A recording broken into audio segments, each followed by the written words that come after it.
Hello, আসসালামু আলাইকুম দর্শক শ্রোতা, যারা দেখতে পাচ্ছেন আজকে সিনেঘর সাপ্তাহিক লাইভ সিনে আড্ডাতে সবাইকে জানাচ্ছি শুভ সন্ধ্যা। ঠিক রাত 9টা বাজার সময় আমাদের আজকে লাইভটি শুরু করার কথা ছিল, অনিবার্য কারণবশত আমরা একটু দেরি করে ফেললাম, সেজন্য প্রথমেই দুঃখিত। আর একটু বড় দুঃখিত এই জন্য যে আমাদের আসলে লাইভটা সোমবার করার কথা ছিল।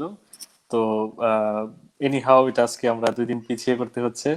তো আজকে আমাদের সঙ্গে আছেন, এক কথায় যদি বলি যে সিনেমা প্রেমী একজন মানুষ আজকে আমাদের সঙ্গে আছেন। তাকে ব্যক্তিগতভাবে আমি আমি দীর্ঘদিন ধরে ফলো করি। থিয়েটার থ্রিডের থ্যাংক ইউ। সেই ইউটিউবের যে কন্টেন্ট গুলো, সেগুলো থেকে, তার বিভিন্ন লেখা থেকে, তারপরে ফেসবুক ফ্রেন্ড হওয়া এবং একের পর এক তাকে ফলো করা, দু একবার দেখা সাক্ষাৎ, কথা বলা ইত্যাদি।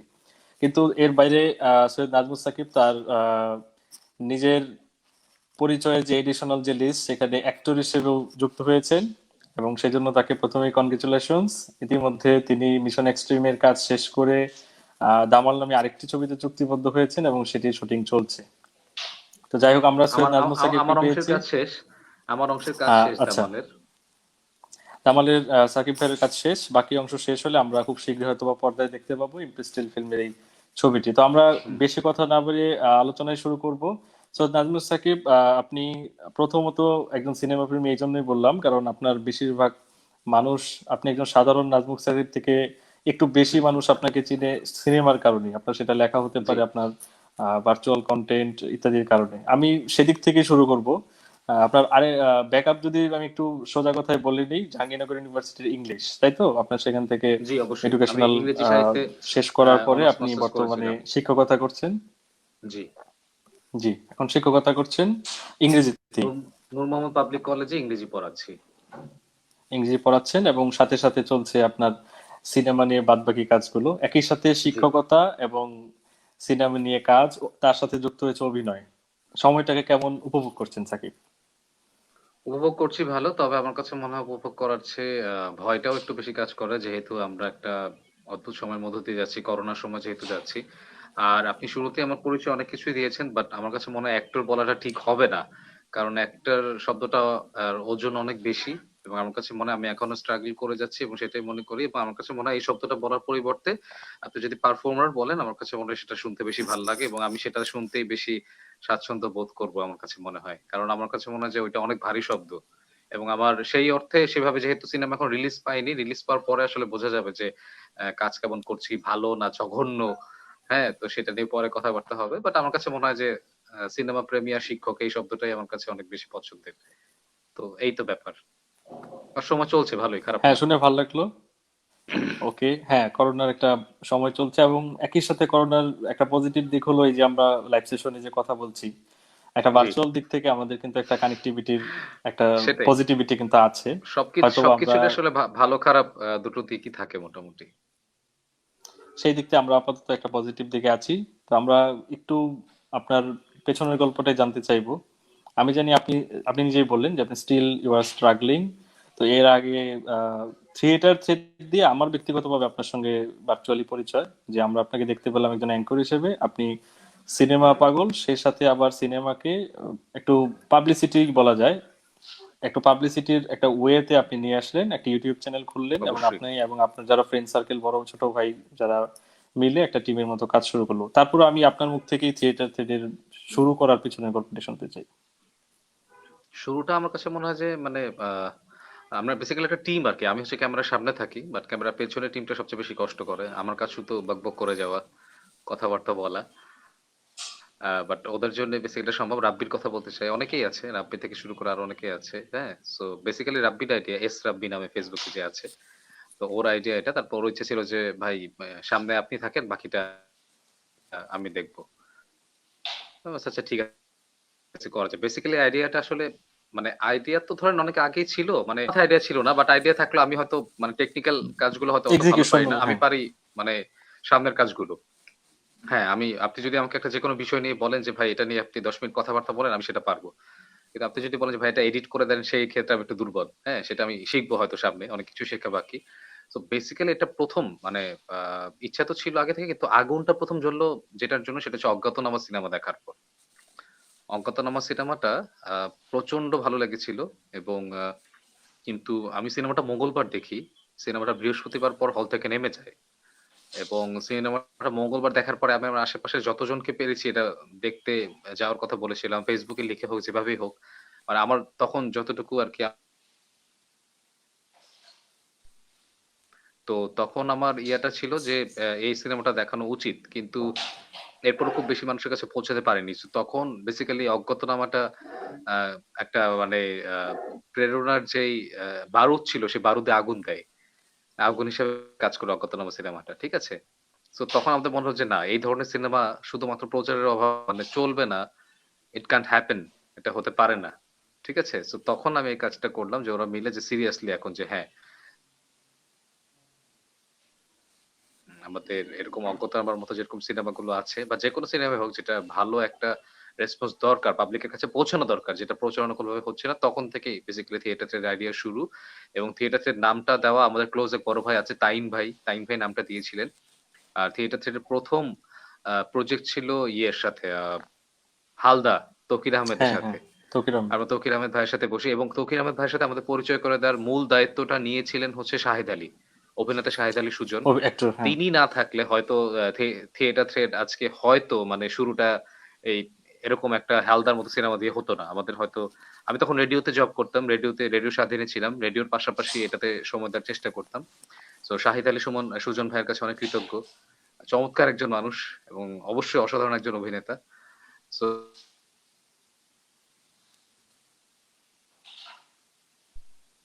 আহ, এরপরে আমরা কাজ করতে থাকি, তো একের পর এক সিনেমার প্রচার নিয়ে কাজ করে যাই। সো এই হচ্ছে ব্যাপার। সাকিব ভাই, আপনি বলছিলেন যে আপনি, হ্যাঁ, থিয়েটার থিয়েটার কাজ শুরু হলো, আপনারা কাজ করে হ্যালো, যেতে থাকলেন। হ্যাঁ হ্যাঁ হ্যাঁ, সাকিব ভাই শুনছেন? হ্যালো। লাইভ কি চলছে? জি জি, সাকিব ভাই শুনছেন? হ্যালো। জি হ্যাঁ, শুনতে পাচ্ছি, শুনতে পাচ্ছেন? জি জি, তাহলে থিয়েটার থ্রেডের কাজগুলো চলতে থাকলো, একের পর এক আমরা হ্যালো। কন্টেন্ট পেতে থাকলাম। সর্বশেষ আপনার সঙ্গে আমার যখন সরাসরি কথা হয়, আমি কিন্তু আপনাকে প্রশ্ন করেছিলাম যে থিয়েটার থ্রেড তাহলে হ্যালো, এই যে, হ্যাঁ। হ্যালো। জি সাকিব ভাই, শুনতে পাচ্ছেন? শোনা হ্যালো। যাচ্ছে এখন? জি জি, শোনা যাচ্ছে। হ্যালো। হ্যালো। জি হ্যাঁ, জি, শুনতে শুনতে পাচ্ছি, পাচ্ছি আমি। ক্লিয়ার। হ্যাঁ হ্যাঁ হ্যাঁ, জি। জি হ্যাঁ, সাকিব ভাই, ক্লিয়ার, ক্লিয়ার, বলেন থিয়েটার ভাই। থ্রেডের জি, থিয়েটার থ্রেডের কন্টেন্ট গুলো একের পর এক আসতে থাকলো এবং আমরা কন্টেন্ট গুলো দেখতে থাকলাম। তারপর একটা জি, সময় আমরা দেখলাম যে কন্টেন্ট আসা প্রায় বন্ধই বলা যায়। আপনার সঙ্গে আমার সরাসরি দেখা হয়েছিল খুব সম্ভব কাঠবিড়ালি সিনেমা দেখার পর, এবং আমি সরাসরি হ্যাঁ, আপনাকে প্রশ্নটি করেছিলাম যে থিয়েটার থ্রেডের এই যে হঠাৎ স্তীমিত হয়ে যাওয়া, সেটার কারণ কি? আপনি আমাকে একটা হ্যাঁ। উত্তর বলেছিলেন, সেই উত্তরটা আপনি এখন যদি দর্শকদেরকেও বলেন। বলার মানে কাজ করার মতো সিনেমা পাচ্ছিলাম না আসলে। আর সবচেয়ে বড় কথা, আমরা হচ্ছে কি ঘরের খেয়ে বনের মোষ তাড়ানোর মতো মানুষজন। হ্যাঁ, আমাদের নিজেদেরও তো মানে জীবনযাপন আছে। আর আমার বেসিক্যালি সবসময় ইচ্ছে ছিল ক্যামেরার সামনেই কাজ করা। অ্যাক্টিং এর দিকে কাজ করতে ছিল। আমি থিয়েটার করেছি অল্প স্বল্প, জাহাঙ্গীরনগর ভার্সিটিতে করেছিলাম। হ্যাঁ, সো সেটা তো হুট করে সম্ভব না আসলে। তো সেই জায়গাটা থেকে আমি চেষ্টা করেছিলাম মানে দুধের স্বাদ ঘোলে মেটানোর চেষ্টা করছিলাম থিয়েটার থ্রেড দিয়ে। এই হচ্ছে ব্যাপার। এটার ব্যাপার। আর আমার সাথে যারা আছে তাদেরও পার্সোনাল লাইফ আছে। আমরা যদিও এখনো সামনে আমাদের প্ল্যান আছে। আর প্যান্ডেমিকটা চলে আসার পরে সমস্যাটা আরো ছিল। আমাদের বেশ কিছু প্ল্যান ছিল। আমাদের এই বছর যেসব সিনেমা রিলিজের কথা ছিল, সে প্রত্যেকটা নিয়ে মোটামুটি আমাদের কাজ করার কথা ছিল। সেটা হাওয়া হোক বা ধরেন অপারেশন সুন্দরবন হোক বা আমার সিনেমা হোক ভীষণ এক্সট্রিম। সো কিন্তু সমস্যাটা হলো প্যান্ডেমিকটা আসার পর। এবং প্যান্ডেমিক আসার পরে যে এখন যাচ্ছে এত মানুষের মৃত্যু, আ এর মধ্যে আমার কাছে মনে হয় যে এটা আমরা করব, আবার অবশ্যই করব। সামনে আবারও ২০২১ এ আমাদের শিওর। প্ল্যান আছে যে আবার সেইভাবে চালু করব। কিন্তু নিজেদের লাইফটাও তো একটা ব্যাপার। নিজেদের লাইফটা ব্যস্ত হয়ে যাওয়াটা, সেখানে টাইম দেওয়াটা, এটা ব্যাপার। বাট এটা আমার মনে হয় না আমি আমার টিম ছাড়বো। অন্তত কিছু একটা হলেও করব। থিয়েটার ছেড়ে তারপরও আমরা যতটুকু করে আমরা সবার কাছে করা খুব একটা খারাপ না। না, আমরা আশা করি জিনিসটা আবার ফিরে আসুক। থিয়েটার সাইডের অগণিত ভক্তরাও আশা করে। অ্যাকচুয়ালি জি, আমাদের এই কালচারটা কিন্তু আমরা একটু পাশের দেশ বা তার বাইরের দিকে যদি তাকাই, ফিল্ম রিভিউয়ার, ফিল্ম নিয়ে আলোচনা যারা করে, তাদেরকে একটা ইম্পর্টেন্ট জি। কন্টেন্ট, তারাও কিন্তু পাবলিসিটির একটা ইম্পর্টেন্ট টুলস হিসেবে ব্যবহৃত হয়ে আসছে। সাকিব ভাই, আপনিও খুব ভালো জানেন। আমরা যদি একটু নিঃসন্দেহে, পাশের দেশে নিঃসন্দেহে সব তাকাই, তারা জায়গায়, একটা, সমস্ত পৃথিবীতে এখন হ্যাঁ, সব জায়গায়, এবং সমস্ত এটা পৃথিবীতে সামনে আরো বাড়বে। বাড়বে। বাংলাদেশে আমরা এই ফিল্ম রিভিউয়ার বা যারা সিনেমা নিয়ে এই যে কথা বলছেন, ঘরের খেয়ে বনের মোষ তাড়াচ্ছেন, তাদের সিচুয়েশনটা আপনি কিভাবে ফিল করেন, বা তারা এখন কি অবস্থায় আছে বা সামনে কি অবস্থায় যেতে পারে? আমাদের যারা ফিল্ম বানাচ্ছেন তারা ফিল্ম রিভিউয়ারদের নিয়ে পাবলিসিটির ব্যাপারটা কতটুকু ভাবেন বলে আপনার মনে হয়? আমার কাছে আমার কাছে যেটা মনে হয় যে শুধুমাত্র যে মানে আরেকজন মানে সাকিব ভাই চ্যানেল খুললো বা মানব ইমন ভাই চ্যানেল খুললো তাই আমাকেও চ্যানেল খুলতে হবে, এইটা যেন না করে আরকি। আমার কাছে মনে হয়, আমার কাছে মনে হয় যে অন্তত ন্যূনতম একটা পড়াশোনার জন্য থাকে, আর অন্তত একটা দেখার চোখ যেন থাকে। আমি নিজে মানে যে ফিল্মে পড়েছি সেটা না। কিন্তু ফিল্ম নিয়ে আমি পড়েছি। আমার বাসায় প্রচুর বই আছে। আমি এখনো দেখি। আজকে আমি সকালবেলা একে ভার্সেস একে দেখে শেষ করলাম। সেটার কি জিনিস ভাল লাগলো, কি জিনিস ভালো হতে পারতো, এই যে চিন্তাধারা, সেটা নিয়ে রিভিউ সার্চ করা বা সেটার মেকিং দেখা। তো এইসব কাজগুলো না করে যদি শুধু হ্যাঁ, সাকিব ভাই একটা চ্যানেল খুলছে, আমি চ্যানেল খুললেও মনে হয় হয়ে গেল। সেটা না করা। আমার কাছে মনে হয় রিভিউতে এই কাজটা হতে পারে। এবং আমার কাছে মনে হয় যে নিজের জায়গাটায় সৎ থাকা। হ্যাঁ? যে অন্য হয়তো অনেকে বলছে যে আ পছন্দের নায়ক-নায়িকা আছে দেখে সিনেমাটাকে ভালো বলে দিলাম। সেইটা না করে সৎ জায়গা থেকে যে পছন্দের মানুষ তো হতেই পারে। কিন্তু কাজের জায়গাটায় আমার কাছে মনে হয় কাজের জায়গাটায় সৎ থাকাটা খুবই দরকার। এটাকে আমি মনে করি আরকি। জি, সাকিব ভাই, আমরা কথা বলছিলাম যে আমাদের যারা ফিল্ম রিভিউয়ার ছিলেন, ফিল্ম রিভিউয়াররা আছেন, কাজ জি। করছেন এখন প্রচুর, কিন্তু আমরা রিভিউয়ার দেখতে পাচ্ছি, সেটা লেখার মাধ্যমে হুম। হোক, তাদের কন্টেন্টের মাধ্যমে হোক। এই যে অনেস্টির জায়গাটা বললেন, অনেক ক্ষেত্রে একটি আপ টু দা মার্ক নয় এমন অনেক ফিল্মকে অনেক রিভিউয়ার হয়তো বা যে পড়াশোনা বা ন্যূনতম স্টাডি না থাকার কারণে হয়তো বা তিনি ভালো বলছেন, তার দ্বারা ডিসঅ্যাপয়েন্টেড হচ্ছেন যারা হলে যাচ্ছেন। আবার আমরা নিজের কাজের ক্ষেত্রে বা অনেকের সাথে একটু সান্নিধ্য লাভের জন্য হয়তো বা একটা আপ টু দা মার্ক নয় এমন ফিল্মকে আমরা ভালো বলছি। এই জায়গাটাতে অনেস্ট থাকার ব্যাপারটি কিভাবে সম্ভব, বা কিভাবে আমরা ধরে রাখতে পারি বলে আপনি মনে করেন?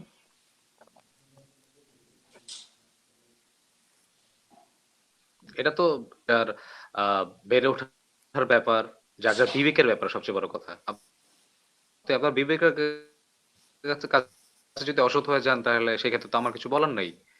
আমি আমার জায়গাটা সৎ থাকার চেষ্টা করি। অন্তত ন্যূনতম একটা চেষ্টা করি যে মানে আমি যেটা চেষ্টা করি ১ম এ আগে দেখি যে এট লিস্ট এন্টারটেইন করতে পারছি কিনা। আমার সময়টা ভালো কাটছে কিনা। এরপরে কত ভালো না মাস্টারপিস না ওটা পরে। হ্যাঁ, ২ ঘন্টা আমি চাই যে ২ ঘন্টা যেমন আমি যেমন ধরেন যখন সার্কাস দেখতে যাই। আমি যখন সার্কাস দেখতে চাই আমরা কিন্তু রিভিউ লিখি না। আমরা সার্কাস দেখতে চাই যে মজা হবে, অনেক বাঘের খেলা দেখবো, একজনের লাফালাফির খেলা দেখবো, আগুন খেলা দেখবো, ম্যাজিক দেখবো। জি। সার্কাসে অনেক কিছু থাকে। তো সিনেমাটা ন্যূনতম অন্তত আমার কাছে অনেকটা প্রথমত সার্কাসের মতো যে আমি সার্কাসটা দেখতে চাই। যে am I enjoying it? আমি এনজয় করছি কিনা? আমার ২ টা ঘন্টা যে আমি দিচ্ছি এবং টাকা দিয়ে দিচ্ছি এবং পরে তো দরজা আটকায় দিচ্ছে, বের তো হতে দিবে না, তাই না? সো ওই সময়টা আমি ঠিকঠাক মতো করতে পারছি কিনা? ওইটা ঠিক আছে কিনা? এরপরে যদি আরো ভালো হয় সেক্ষেত্রে তো অবশ্যই আছে। কিন্তু একটা ন্যূনতম একটা গল্পের যদি দেখতে পাচ্ছি যে অনেক বেশি ফ্লস, কোন কিছুই হচ্ছে না, অ্যাক্টিং এর জায়গাটা ঠিকঠাক নাই। তো ন্যূনতম ইয়াটা না থাকলে তো সেই ক্ষেত্রে তো যদি ভালো বলি সেক্ষেত্রে আমার নিজের ক্রেডিবিলিটি থাকলো না। তো সেই ক্ষেত্রে দেখা যাচ্ছে ভবিষ্যতে আপনি যতই রিভিউ করেন হয়তো আস্তে আপনার ক্রেডিবিলিটিটা কমে যাচ্ছে। তো সেই জায়গাটা হয়তো কোনোভাবে হোক লাকিলি মানে হয়তো আমি এখন পর্যন্ত মেইনটেইন করতে পেরেছি আমি জানি না, হয়তো আমারও হয়তো অনেক জায়গায় ভুল হয়েছে, হয়তো হতেও পারে। এমন অনেক সিনেমা হয়তো আমার ভালো লেগেছে, হয়তো আপনার ভালো লাগে নাই। হ্যাঁ, বাট আমি চেষ্টা করি ন্যূনতম একটা জায়গা, এবং আমি অনেক কিছু ভাবি। অনেক সময় আমি একটা জিনিস ভাবি যে একটা সিনেমার মূল যে থিমটা, হয়তো সেই থিমে এর আগে সিনেমা বানানো হয় নাই। কিন্তু সেই থিমটা প্লটটা নিয়ে ভিন্ন। ধরেন কথা, জি। হ্যাঁ, ধরেন কথা বলা জরুরি সিনেমা নিয়ে। সেই সিনেমা আমি সাপোর্ট করার চেষ্টা করেছি। কিন্তু আমি জানি সিনেমাটা আসলে ভালো হয় নাই। কিন্তু ওকে। প্লটটা খুব জরুরি। খুবই জরুরি। ইন্সপায়ারিং। এই মানে হ্যাঁ, নায়ক-নায়িকার প্রেম থেকে বের হয়ে এটা একটা অন্য প্লট এবং এটা নিয়ে কথা বলা উচিত। আমি সেটা নিয়েও চেষ্টা করেছি। হ্যাঁ, আমি জানি যে সেটা হচ্ছে না এবং আমাদের এখানে তো আসলে অনেক সীমাবদ্ধতা। আমি নিজে এখন কাজ করছি, আমি বুঝতে পারি যে আমার কাছে তো এখন মনে হয় যে বেশিরভাগ অভিনেতা-অভিনেত্রীকে আমার কাছে এখন গড মনে হয়। ঈশ্বর মনে হয় যে মাসের ২৫ দিন ৩০ দিন তারা কাজ করে এক ক্যারেক্টার থেকে আরেকটারে মানে ক্যারেক্টারে ঢোকার জন্য একটা শিফট টাইম করে। লাগে তো। হ্যাঁ, তো এটার জন্য যে টাইম না তারা কিভাবে করে আমি জানি না আসলে। আমাদের কাছে সিস্টেম নাই। ওই সিস্টেমটা যদি করা হয় আমার কাছে মনে হয় একই অ্যাক্টর আপনি দেখবেন যে আমাদের জয় হাসান এখানেও চমৎকার কাজ করেছেন। কিন্তু কলকাতায় গিয়ে দেখেন মানে তার কাজের লেভেল আরো অন্য লেভেলে চলে গেছেন আপ- তিনি। কারণ তাকে সেই সময়টা দেওয়া হয়, সেই সিস্টেম মতো করে দেওয়া হয়। একটা সিস্টেম থাকতো। এখানে না সিস্টেম জিনিসটা নাই। আর আমাদের মেইন সমস্যা হচ্ছে we are not disciplined. আমাদের মধ্যে ডিসিপ্লিন জিনিসটা নাই। আমরা অনেক বেশি ইমোশনাল। আমরা প্রফেশনাল না। আমাদের প্রফেশনাল হওয়া প্রয়োজন। আমরা প্রফেশনাল কম, ইমোশনাল বেশি। এবং বেশি ইমোশন হচ্ছে গিয়ে সমস্যা হয়ে যায় তখন। হ্যাঁ? তো বুঝতে আমাদের হবে যে আপনার আমাদের আমাদের সাকিব ভাই, ইন্ডাস্ট্রির যে অবস্থা এখন, সেটারও কি আপনি মনে করেন এই প্রফেশনালিজমটাই বড় কারণ? কারণ আমরা অবশ্যই ম্যাক্সিমাম প্রফেশনালিজম অনেক বড় ম্যাক্সিমাম করণ। হ্যাঁ, আপনি ম্যাক্সিমাম আমরা যারা, স্বাধীনতার ৫০ জি, বছর হচ্ছে সামনে, একটা দেশের একটা বক্স অফিস নাই। আমি কি কথা বলবো দেশের সিনেমা নিয়ে? আমি আজ পর্যন্ত আমার বলতে হয় যে বেদের মেয়ে জ্যোৎস্না প্রায় 40 কোটি কামাই ছিল, প্রায় 40 প্রায় প্রায় কেন, প্রায় ফিক্স কেন বলতে বলতে পারি না। হবে আমার, না আমার প্রায় কেন বলতে হবে, আমি কেন বলতে পারি না যে 40,42,68,989 এভাবে কেন বলতে পারি না? আমি একটা এমনি বললাম, আমি জানি না আসল ফিগার শিওর। কত, আমি জাস্ট বললাম। কেন বলতে পারি না? আমি সেটা কেন বলিউড সিনেমার ক্ষেত্রে বলতে পারি, কেন আমি হলিউড ইভেন সিনেমা ইভেন আমি কেন? ইভেন ইভেন ইভেন রিভিউয়ারদের মধ্যেও কিন্তু তর্ক হয় যে হুম, এত টাকা আয় করেছে, এত টাকা, অথচ রিভিউয়াররাও কিন্তু অ্যাকচুয়ালি শিওর না যে জানেন না, এটাই কিন্তু অ্যাকচুয়াল জানেন ইনকাম। নাই। তো এটা নিয়ে মানে বিকজ লাফালাফি উই হ্যাভ আমি নট জানি না। নো ব্যাক সোর্স, হ্যাঁ, বক্স আপনি অফিস। গুগলে সার্চ দিলে আপনি জহির রেহানের ভালো ছবি পাবেন না। আপনি ভেজা চোখ নামে একটা সিনেমা আছে ইলিয়াস কাঞ্চনের, খুব বিখ্যাত, maybe as far age I know 1988 সালে মুক্তি পেয়েছিল, সেটার আপনি কোনো প্রিন্ট পাবেন না। তো আমি কি নিয়ে কথা বলবো আপনি বলেন তো? আমরা যে এরপরও যে কথা বলি বা এরপরও যে এখনো কাজ হয়, এটাই তো আমার কাছে অনেক বড় শুক্রিয়া করার মতো ব্যাপার মনে হয় আমার কাছে। আমি কি নিয়ে কথা বলবো? কোথায় আমার কথা বলার মতো উপাদানটা কোথায়? আপনি আমাকে দেন না। আমি যে খেটে খুঁটে, আমার 2টা বই বের হয়েছে, আমার সেকেন্ড বইতে পরিচালক দেওয়ার নজরুলকে নিয়ে একটা লেখা আছে, যিনি দোস্ত দুশমন বানাইছিলেন। দোস্ত দুশমন হচ্ছে ইন্ডিয়ার শোলে সিনেমার রিমেক, ঠিক ওকে। আছে? এই দেওয়ার নজরুলকে নিয়ে লিখতে গিয়ে আমি এখানে যেসব ইনফো নিয়ে আসছি, আমি চ্যালেঞ্জ দিয়ে বলতে পারি মারুফ ইমন ভাই, ওই ওকে, ইমন মানে ওই ইনফো জোগাড় করতে আপনার খবর হয়ে যাবে। মানে আমি আমাদের ওই এফডিসি, লেভেলের সোর্স নাই যে নাই আমরা। ওটা নাই, আমি এফডিসি ঘুরে ঘুরে অনেক মানুষের সাথে দেখা করে, তার অনেক পরিচিত মানুষের সাথে। আবার আমাদের আরেকটা সমস্যা হচ্ছে আমরা অতি কথা অনেক পছন্দ করি। হ্যাঁ, ধরেন আজকে লাইভ হলো, আপনি বলবেন যে সাকিব ভাইয়ের সাথে লাইভ মোটামুটি ভালোই হয়েছে, খারাপ না, হ্যাঁ। কিন্তু আমরা যেটা ধরেন, আপনি যদি আমার ফ্যান হয়ে যান বা আপনি যদি আমাকে পছন্দ করেন, আপনি বলবেন ওরে ভাই কি লাইভ, সাকিব ভাই তো ফাটায় ফেলছে, ওনার মতো লাইভ কেউ করে না। কিন্তু আসলে বাড়িয়ে কিন্তু বলা এটা যেটা। না। হ্যাঁ, তো এই যে বাড়িয়ে বলা থেকে আসলটা সেটা বের করে নিয়ে আবার লেখা, তো এটার জন্য কিন্তু আমাকে কম পরিশ্রম করতে হয় নাই, ঠিক আছে? কিন্তু তো এটা আমি কিভাবে বুঝবো? তার উপরে সেভাবে কোনো বই হয়তো পাওয়া যায় না, বা যাদের কাছে আছে আমি তাদেরকে হয়তো চিনি না। আবার চিনলেও হয়তো they are not easily accessible, বা আমি যখন লিখতে চাচ্ছি তিনি হয়তো তখন ঢাকার বাইরে। সো এই ব্যাপার-স্যাপারগুলো অনেকগুলো আছে, টু এবং মাচ ডিফিকাল্ট। তাদের ফ্যামিলি হয়তো অনেক সময় রাজি হয় না, আবার অনেক সময় ফ্যামিলি রাজি, কিন্তু আমরা হয়তো ঠিক মতো সময় দিতে পারছি না। আমারও তো একটা পেশা থাকে ভাই, আমিও তো একটা মানুষ, তাই না? আমার তো শুধু এগুলা করলে তো আমার সংসার চলবে না। সো আমার তো অনেক কিছু করতে হয়। আমি মানে একজন শিক্ষক, আমার স্টুডেন্টদেরকে আমার সেই সময়টা দিতে হবে, ও আমি সেটা দেই। স্টুডেন্টরা কখনো বলতে পারবে না যে স্যার আপনার সিনেমা শুটিং এর জন্য আপনি তো ভালো করে পড়ান নাই, এটা কখনোই বলতে পারবে না, এবং আমি সেই সুযোগ দিব না। হ্যাঁ, I am not like sure. That. So অনেক ব্যাপার-স্যাপার থাকে। এটা যাদের কাজ করা তারা ঠিকমতো করছেন কিনা, এফডিসির লোকজন বা ধরেন আর্কাইভের লোকজন। আমাদের এত মানে আমরা আর্কাইভের মূল্যটাই আজ পর্যন্ত ঠিকমতো বুঝি না। আপনি সালমান শাহর একটা ভালো ইন্টারভিউ পাবেন না। কোথাও পাবেন না। এই যে এন্ড্রু কিশোর মারা গেছে, আপনি তার একটা ভালো ইন্টারভিউ পাবেন না। সুবীর নন্দী, এই যে আলী যাকের, এই যে এতজন চলে গেল এই বছর। এই যে আব্দুল কাদের কয়েকদিন আগে মারা গেল। সাকিব ভাই, আপনি আপনি কিন্তু পাবেন না। সাবটাইটেলের বিষয়টা অনেক ইম্পর্টেন্স দিয়েছেন বিভিন্ন অবশ্যই সময়। সাবটাইটেলের কথা আমি সেই 2013-14 থেকে আমি বলতেছি। আমি অনলাইনে মানে আমি একজন যে গাধার মতো চিৎকার করে যাই। গাধা তো সিনেমার প্রেমে গাধা আমি একটা। তা অনেক চিৎকার করে গেছি। তবে মানে আহ যেটা ভাল লাগছে যে অবশেষে আমি নিজে শুধু চিৎকার না করে আমি নিজে কাজটা করতে পারছি। আপকামিং দুটো ওয়েবের কাজ আছে, জানোয়ার রায়হান রাফি পরিচালিত এবং সঞ্জয় সমদ্দার পরিচালিত ট্রল। ট্রল। সেই দুইটার সাবটাইটেল আমার নিজের করা, এবং ট্রলে আমি নিজেও একটা রোলে অ্যাক্টিং গুড। করেছি। সেটা জানুয়ারি মাসেই আসবে, জি। দুটোই জানুয়ারি মাসে রিলিজ পাওয়ার কথা মোটামুটি ফাইনাল। সো এই সাবটাইটেলের ব্যাপারটা আমাদের খুব জোর দিতে হবে। আপনি দেখেন তাকদির আজকে ইংরেজি সাবটাইটেলের জন্য বা হিন্দিতে ডাব করার জন্য কত মানুষের কাছে পৌঁছে গেছে।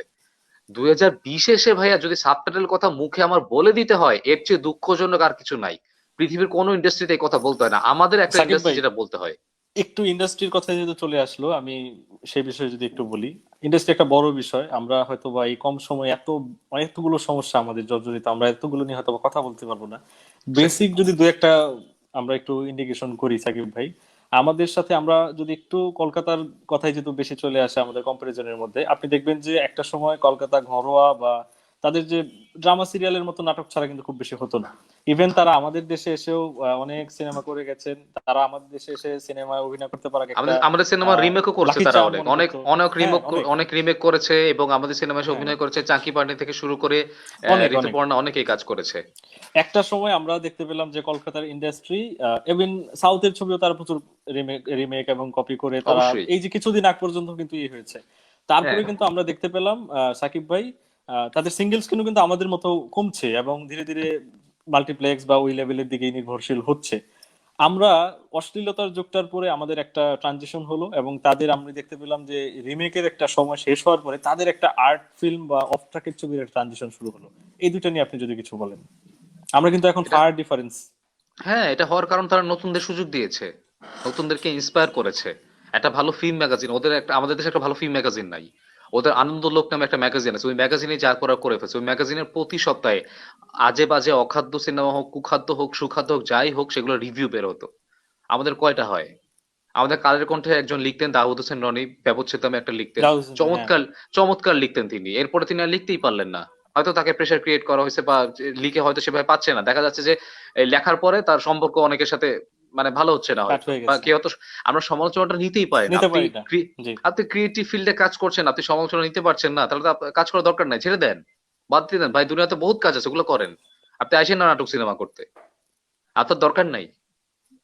আপনি সমালোচনা নিতে পারবেন, আপনি সবসময় আমি চাইবেন যে আমি আমি আপনাকে ভালো ভালো বলবো, তাহলে সেই ক্ষেত্রে কাজ কিভাবে হবে? দুনিয়ার আর কোন কে- ইন্ডাস্ট্রিতে আপনি বলেন যে নাইনটিজ এর যারা ডিরেক্টর ছিল, হ্যাঁ, বলিউডের নাইনটিজ এর কারা, কয়জন ডিরেক্টর এখন কাজ করে, আপনি আমাকে বলেন তো, এক ডেভিড নাই, ধাওয়ান এরা বাদে। আর ডেভিড নাই, ধাওয়ান যে কেউ কুলি চলে না। নাম্বার 1 বানাইলো, তাও দেখেন কত গালিগালাজ, মানুষ তো পছন্দ করে ডিসগাস্টিং, নাই। গার্বেজের মতো। হ্যাঁ, জি। তো পছন্দ করেন, আর কোথাও নাই। ওরা, ওদের ওখানে কারা কাজ করেন? ফারহান আক্তার কাজ করে, এখন বিক্রমাদিত্য মতওয়ানে কাজ করে। ফারহান জি। আক্তারের বোন, কি নাম, কি আরে, আশ্চর্য, ফারহান জয় আক্তার আক্তার। বোনের নাম, জয়া জয়। জয়া আক্তার কাজ করতেছে। রাজকুমার হিরানি কাজ করতেছে। একটাও রাজেন্দ্র কে? নাইনটিজ এর, হ্যাঁ, রাজেন্টিকে কাজ করে। নাইনটিজ এর একজন কেউ আছে? কেউ নাই। আব্বাস না, মাস্তান আছে? নাই। না। আছে? তারা কিন্তু গুলজার আছে? নাই। নিজের মতো করে রিপ্লেস করে দিয়েছেন তাদের যে তারা বুঝতে নতুনরা পারছে যারা ভাইয়া, আসছে। তারা বুঝতে পারছে যে আমার প্রত্যেকের একটা সময় থাকে, আর যদি কাজ করতে হয় তাহলে সেরকম কাজ আপনি করেন। আপনি সেরকম কাজ করে প্রমাণ দেন। স্টিফেন স্পিলবার্গকে দেখেন, এত বছর বয়স হয়ে গেছে কিন্তু এখনো ময়দান ছাড়ে নাই। কেন? কারণ সে এক্স্যাক্টলি। সময়ের সাথে নিজেকে মানায় নিছে। আমাদের এখানে মানাতে পারেন নাই। ইয়াশ ইভেন চোপড়াকে আপনি মার্টিন দেখছেন যে স্করসেসে। হ্যাঁ, ইয়াশ চোপড়াকে আপনি দেখছেন যে ডার সিনেমার পরে বা ইয়ার পরে অন্য কিছু বানাতে, না, না, সে প্রডিউস না, করছে। না। কারণ সে জানে যে সে লাস্ট বানাইছে কি, জাব তাকে জান, ওইটা যাত্রা খেয়ে বানায় সে যান। মারা গেছে। হ্যাঁ, হ্যাঁ। সে বুঝতে পারছে যে ওইটা বানায়া, যে হ্যাঁ আমি এটাই বানাইতে পারি, এটাই, তারপর সে মরে গেছে। বাকি সবকিছু তার ছেলের হাতে দিছে, বা নতুন নতুন ডিরেক্টরকে নিয়ে আসছে নতুন ইয়াশ নতুন চোপড়া। দিয়েছে। সেটা হচ্ছে ইয়া করতে হয়, সময়ের সাথে আগাইতে হয়, সময়টা বুঝতে হয়। ইয়াশ চোপড়াকে আপনি দেখেন, আমি একটা ছোট্ট উদাহরণ দিই। ইয়াশ চোপড়া নাইনটিজে বানাইছে ডার, শাহরুখ খানকে নিয়ে, হ্যাঁ। সেভেন্টিজে বানাইছে সিলসিলা, দুইটাই প্রেমের সিনেমা এবং ওই যুগ অনুযায়ী পারফেক্ট। হ্যাঁ, এই হিট। লোকটাই দেখেন 2000-এর পরে সে কি বানাইছে, ধুম। হুম, হুম। ধুম কিন্তু তার সাথে যায় না। ধুম হচ্ছে পুরো উল্টা সিনেমা, যে হুন্ডা নিয়ে কিন্তু সে ছবি প্রডিউস করেছে। সিনেমাতে। হ্যাঁ, কারণ সে বুঝতে পারছে ভাই যে এখন আর সিলসিলা সময়টা চলবে ওইটা না, চাচ্ছে।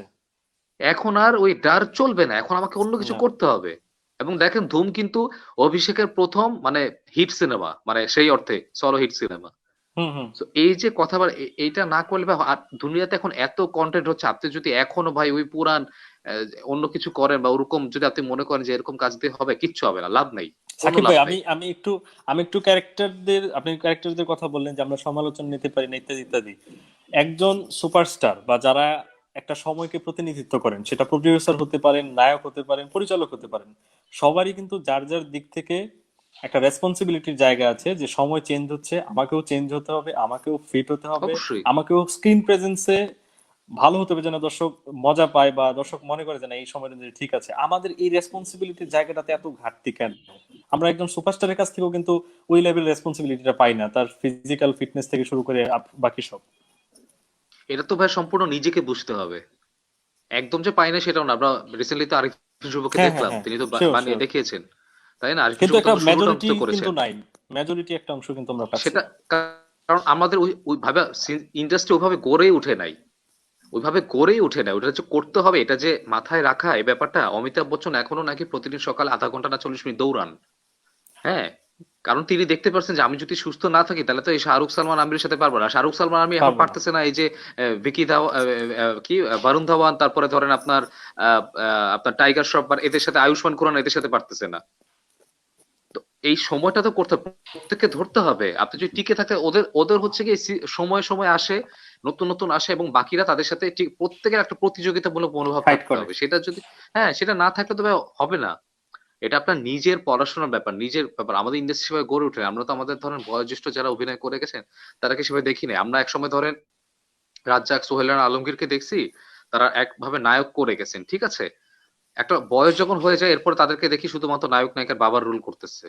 হুম, বাট হুম, হুম। অমিতাভ বচ্চনের ক্ষেত্রে কিন্তু সেটা দেখি নাই। তিনি কিন্তু না, এখনো ধরেন নায়কের ভূমিকায় অভিনয় করতেছেন। ভেরিয়েশন বিভিন্ন ক্যারেক্টার করছে। ভ্যারিয়েশন, এবং এটা শুধুমাত্র যে অভিনেতা অভিনেত্রীদের দোষ সেটা না, পুরো ইন্ডাস্ট্রির ব্যাপার। রাইটারকে সেভাবে লিখতে হবে ভালো করে, পরিচালক সে ভালো করে ডিরেক্ট করতে হবে। রাইটার ডিরেক্টর মিলে আহ অভিনেতার কাছে যাবে, তাকে বুঝাইতে হবে যে আপনাকে কিন্তু এই ক্যারেক্টার আপনি পারবেন, সম্ভব। আপনার বয়স হয়ে গেছে তার মানে এই না যে আপনি শুধুমাত্র আপনি নায়িকার বাবার রোল করবেন। সো এটা কি আমাদের এখানে হয়েছে কিনা? হয় নাই। যদি হতো তা আমার কাছে মনে হয় অনেক কি দিয়ে সম্ভব। আমরা এটিএম শামসুজ্জামানকে আমি বিশ্বাস নামে একটা বিবিসি প্রোডাকশনে দেখেছিলাম, তিনি একটা হুম হুম বক্সারের হুম রোলে অ্যাক্টিং করছিলেন, অথচ তার বয়স হুম। কিন্তু তখন অনেক, কিন্তু ওইখানে তাকে আমার কনভিনসিং লাগছে এবং হি ওয়াজ সুপার। তো এই যে তিনি বুঝতে পারছেন, তাকে বুঝানো গেছে এবং বিবিসি প্রোডাকশনটাও ভালো হয়েছে, দেখেন কাজ ভালো হয়েছে, হয়েছে না? আমাদের আমাদের কিন্তু সাকিব ভাই কথায় কথায় শহীদুজ্জামান সেলিমকে আমরা সবসময় নাটকে দেখে অভ্যস্ত, আমরা কি ভাবছিলাম যে চোরাবালি মতো সিনেমাতে তিনি এত চোরাবালিতে দুর্দান্ত কাজ করবেন? এন্ট্রি রোলে হ্যাঁ, এবং ইট ওয়াজ ন্যাশনাল অ্যাওয়ার্ডও এক্সেলেন্ট পাইছিলেন। সে। হ্যাঁ, হ্যাঁ, ন্যাশনাল অ্যাওয়ার্ডও পাইছিলেন। তারিক আনাম খান সারা জীবন নাটকে দেখে আসে, আমরা কি ভাবছিলাম যে ঘেটুপুত্র কমলা এরকম একটা চ্যালেঞ্জিং রোল, মানে এটা ইভেন কিন্তু খুব ইভেন রিসেন্ট আবার বসন্ততে একদম একদম মেইন লিড অ্যাক্টর আমি হিসেবে আসলে। আবার বসন্ততে আমার কাছে বেশি ভালো লাগছে ঘেটুপুত্র কমলায়। আমার কাছে ঘেটুপুত্র কমলায় যে মানে যেই রোল, মানে এটা তো এক করতে হচ্ছে কি পেডোফাইল রোল, মানে বাচ্চাদেরকে যৌন নির্যাতন করা, হ্যাঁ, সেই রকম একটা রোলে এটা কিন্তু এত ইজি না। আবার বসন্তটি চারটেখানি করছেন ঠিক কথা না। আছে, ফাইন, হুম। কিন্তু বাংলাদেশের মতো একটা দেশে এই ধরনের একটা রোল করা, এটা হুমায়ুন আহমেদ বলে আমার কাছে মনে হয় সম্ভব হয়েছে, কিন্তু এখানে হুমায়ুন অন্য আহমেদ একটা ডিরেক্টর কয়জন? করলেই হ্যাঁ। হ্যাঁ, তো ওইটা তো সামলাতে হবে। আমরা তো যেমন আমরা ধরেন একটা রিসেন্ট টাইমে হুমায়ুন আহমেদ। কিন্তু সাকিব ভাই একটা চলমান কথা, এই যে কয়েকদিন আগে কমান্ডো একটা ছবি টিজার বেরিয়েছে, আপনি হুম তো হুম হুম। আলোচনাটা শুনেছেন, আমরা কিন্তু দেবের, নিতে হ্যাঁ পারছি দেবের। না। হ্যাঁ, হুম। আমরা ওই যে আপনি যেটা বললেন যে হুমায়ুন আহমেদের মতো একজন ডিরেক্টর বলেই সম্ভব, দর্শকদেরও কি আমাদের একটা রেসপন্সিবিলিটির জায়গা আছে না? এটা হ্যাঁ, কিন্তু একটা ইন্ডাস্ট্রিতে গড়ে ওঠে যে দুইটা পক্ষেরই আসলে একটা ডেভেলপমেন্টের জায়গা থেকে, একটা ম্যাচুরিটির অবশ্যই। জায়গা এবং থেকে। মানে সত্যজিৎ রায় কিন্তু বলেছেন যে দর্শকের রুচি উন্নত করার দায়িত্ব কিন্তু পরিচালকের। এটা কিন্তু সত্যজিৎ রায়ের ওকে। কথা। হ্যাঁ, তো আমরা ডিরেক্টররা যদি সেটা না করি, আমরা যদি শুধুমাত্র ধরেন শুধু ভিউ এর পিছনে ছুটি, ভিউ খারাপ জিনিসটা, আমার কোনো জিনিস ভিউ হয় আমারও ভালো লাগে, হ্যাঁ, কিন্তু ভিউটা যদি নীতি নির্ধারণের মাত্রা হয়ে যায়, সেই ক্ষেত্রে কিন্তু সমস্যা। ঠিক আছে? এখন ধরেন আপনি আমাকে ধরেন ঘুষি মারতেছেন বা ধরেন স্যান্ডেল দিয়ে মারতেছেন, এটা যদি আপলোড করে দিলাম ফেসবুকে অনেক ভিউ, কিন্তু তার মানে কি সেটা মুভি না তো? এটা তো বুঝতে হবে আমার জায়গাটা, এটা শিল্প, তো দিন শেষে তো শিল্প একটা, তাই না? হ্যাঁ, আপনি কমার্শিয়াল বানান, কিন্তু কমার্শিয়াল আপনি ঠিক মতো বানান। কমার্শিয়াল সিনেমা তো আমার কোনো সমস্যা নেই, সবই ঠিক মতো করেন, কিন্তু কমার্শিয়াল সিনেমা দেখে যেন আমি মজা পাই। কেন ঢাকাটা কমার্শিয়াল সিনেমা ছিল না, আমরা দেখি নাই? চমৎকার চলছে। দেবীও তো এক অর্থে কমার্শিয়াল সিনেমা, কি সুন্দর করে বানানো হয়েছে, হ্যাঁ। অনুপম রয়ের গান ছিল, কি সুন্দর ছিল। আয়নাবাজি তো এক অর্থে চমৎকার কমার্শিয়াল সিনেমা, নায়ক ভিলেন সব আছে, তাই না? তারপরেও কিন্তু আপনি সাকিব বানান। ভাই, আমি আমি আমি আপনার সাথে পুরোপুরি একমত। তারপরেও আমাদের একটা বিষয় কিন্তু অস্বীকার করা যাবে না যে আমাদের ইন্ডাস্ট্রির একটা বড় অংশর বা প্রডিউসারদের একটা বড় অংশ হল কন্টেন্ট করে, বা সারা দেশের যে হলগুলো আছে সেগুলো তারা কিন্তু ধারণ করে, সেখানে তাদের একটা আধিপত্যের জায়গা আছে।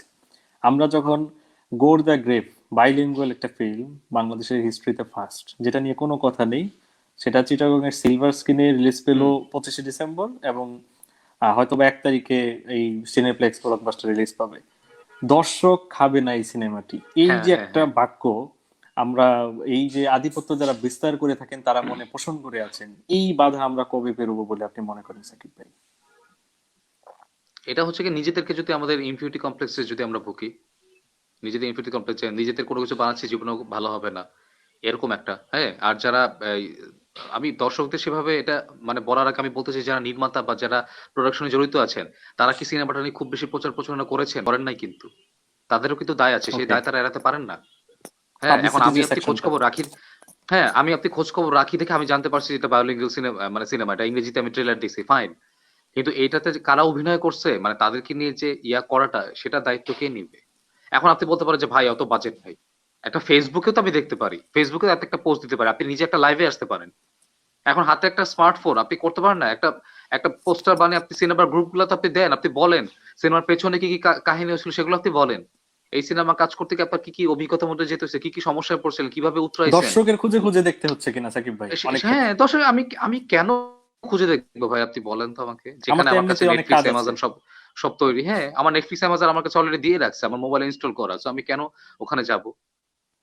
এই পাগলামি কিন্তু আমি আপনি শেষ দেখাবো, আমার আমার আপনার পরের জেনারেশন কিন্তু দেখাবে না। আমি যেহেতু টিচার, আমি খুব ভালো করে জানি, আমার স্টুডেন্টদেরকে আমি পড়াই তো ভাইয়া, মানে বাংলা কন্টেন্ট দেখতে চায় না, দেখতে চায় না, কিন্তু আবার যখন আয়নাবাজির মতো সিনেমা হয় তখন আবার ঠিকই দেখে, হুম হুম হুম কারণ হুম। ওইটা তার কাছে পৌঁছতে পারছে। আপনি তার এক্স্যাক্টলি। কাছে যান না, যাওয়ার পরে সে কেন দেখবে না? আবার ঢাকা অ্যাটাক সে ঠিকই দেখছে। আবার আমি দামাল করতেছি, দামাল দেখার জন্য তার অস্থির, মিশন এক্সট্রিমের জন্য তার অস্থির হয়েছে যে সাকিব স্যারকে দেখবো, ফাইন, বাট কথা হচ্ছে কি আপনাকে তো পৌঁছতে হবে তার কাছে, ওটা কোথায়, এটা তো দেখি না আমি, আপনাকে তো ওই আমি আমি জায়গাটা করতে হবে। পাবলিসিটি পাবলিসিটি সেকশন নিয়েও সাকিব ভাই একটু কথা হ্যাঁ, বলি। পাবলিসিটির আমাদের জায়গাটা আমাদের আমাদের খুবই আমাদের খুবই আমাদের দুর্বল। আমাদের 2020-এ এসেও সাকিব ভাই একটা বড় অংশের মানুষের বিশ্বাস পাবলিসিটি মানে হচ্ছে কয়েকটা পোস্টার টাঙানো এবং সর্বোচ্চ সর্বোচ্চ হয়তো মাইকিং। ইভেন আমরা 2019 সালেও কিছু ছবির মাইকিং পর্যন্ত দেখেছি, এবং কিছু কিছু ক্ষেত্রে আমরা নাম কাওয়াজতে কিছু নায়কের গাড়ি নিয়ে শোডাউন দেখেছি। অথচ যেখানে লাভ নেই ভাই, লাভ নাই। মানুষের চায়ের কাপ পর্যন্ত পাবলিসিটি চলে গেছে। আমরা অ্যাকচুয়ালি কতটা পিছিয়ে আছি সাকিব ভাই, আমরা ভাই এই আমি আমি জায়গাটার তো আগেই করণীয় বলছি কি? ভাই, আমার আমার লাইনটাই তো ভাই বলছি ভাই, আমরা ভাই ইমোশনাল, প্রফেশনাল তো না। হ্যাঁ, আমার সিনেমা আসতেছে, আমি গাড়ি নিয়ে বের হয়ে যাই, এটা কোনো কথা নাকি? হয়ে গেল? আমি প্রফেশনাল, আমি গাড়ি নিয়ে বের হয়ে আমাকে কেন দেখবে? আমি নাজমুল সাকিব, আমাকে কেন দেখবে? আপনি আমাকে কেন লাইভে ডাকছেন? নিশ্চয়ই দীর্ঘদিন ফলো করছেন, আমার কাজ দেখছেন। আর যখন দেখছেন যে দীর্ঘদিন একটা ছেলে লেগে আছে, আচ্ছা ঠিক আছে, ওনাকে লাইভে ডাকা যায়। আপনি আমাকে 2016-তে কেন লাইভে ডাকেন নাই? 17-তে কেন ডাকেন? 2020-এ কেন ডাকছেন?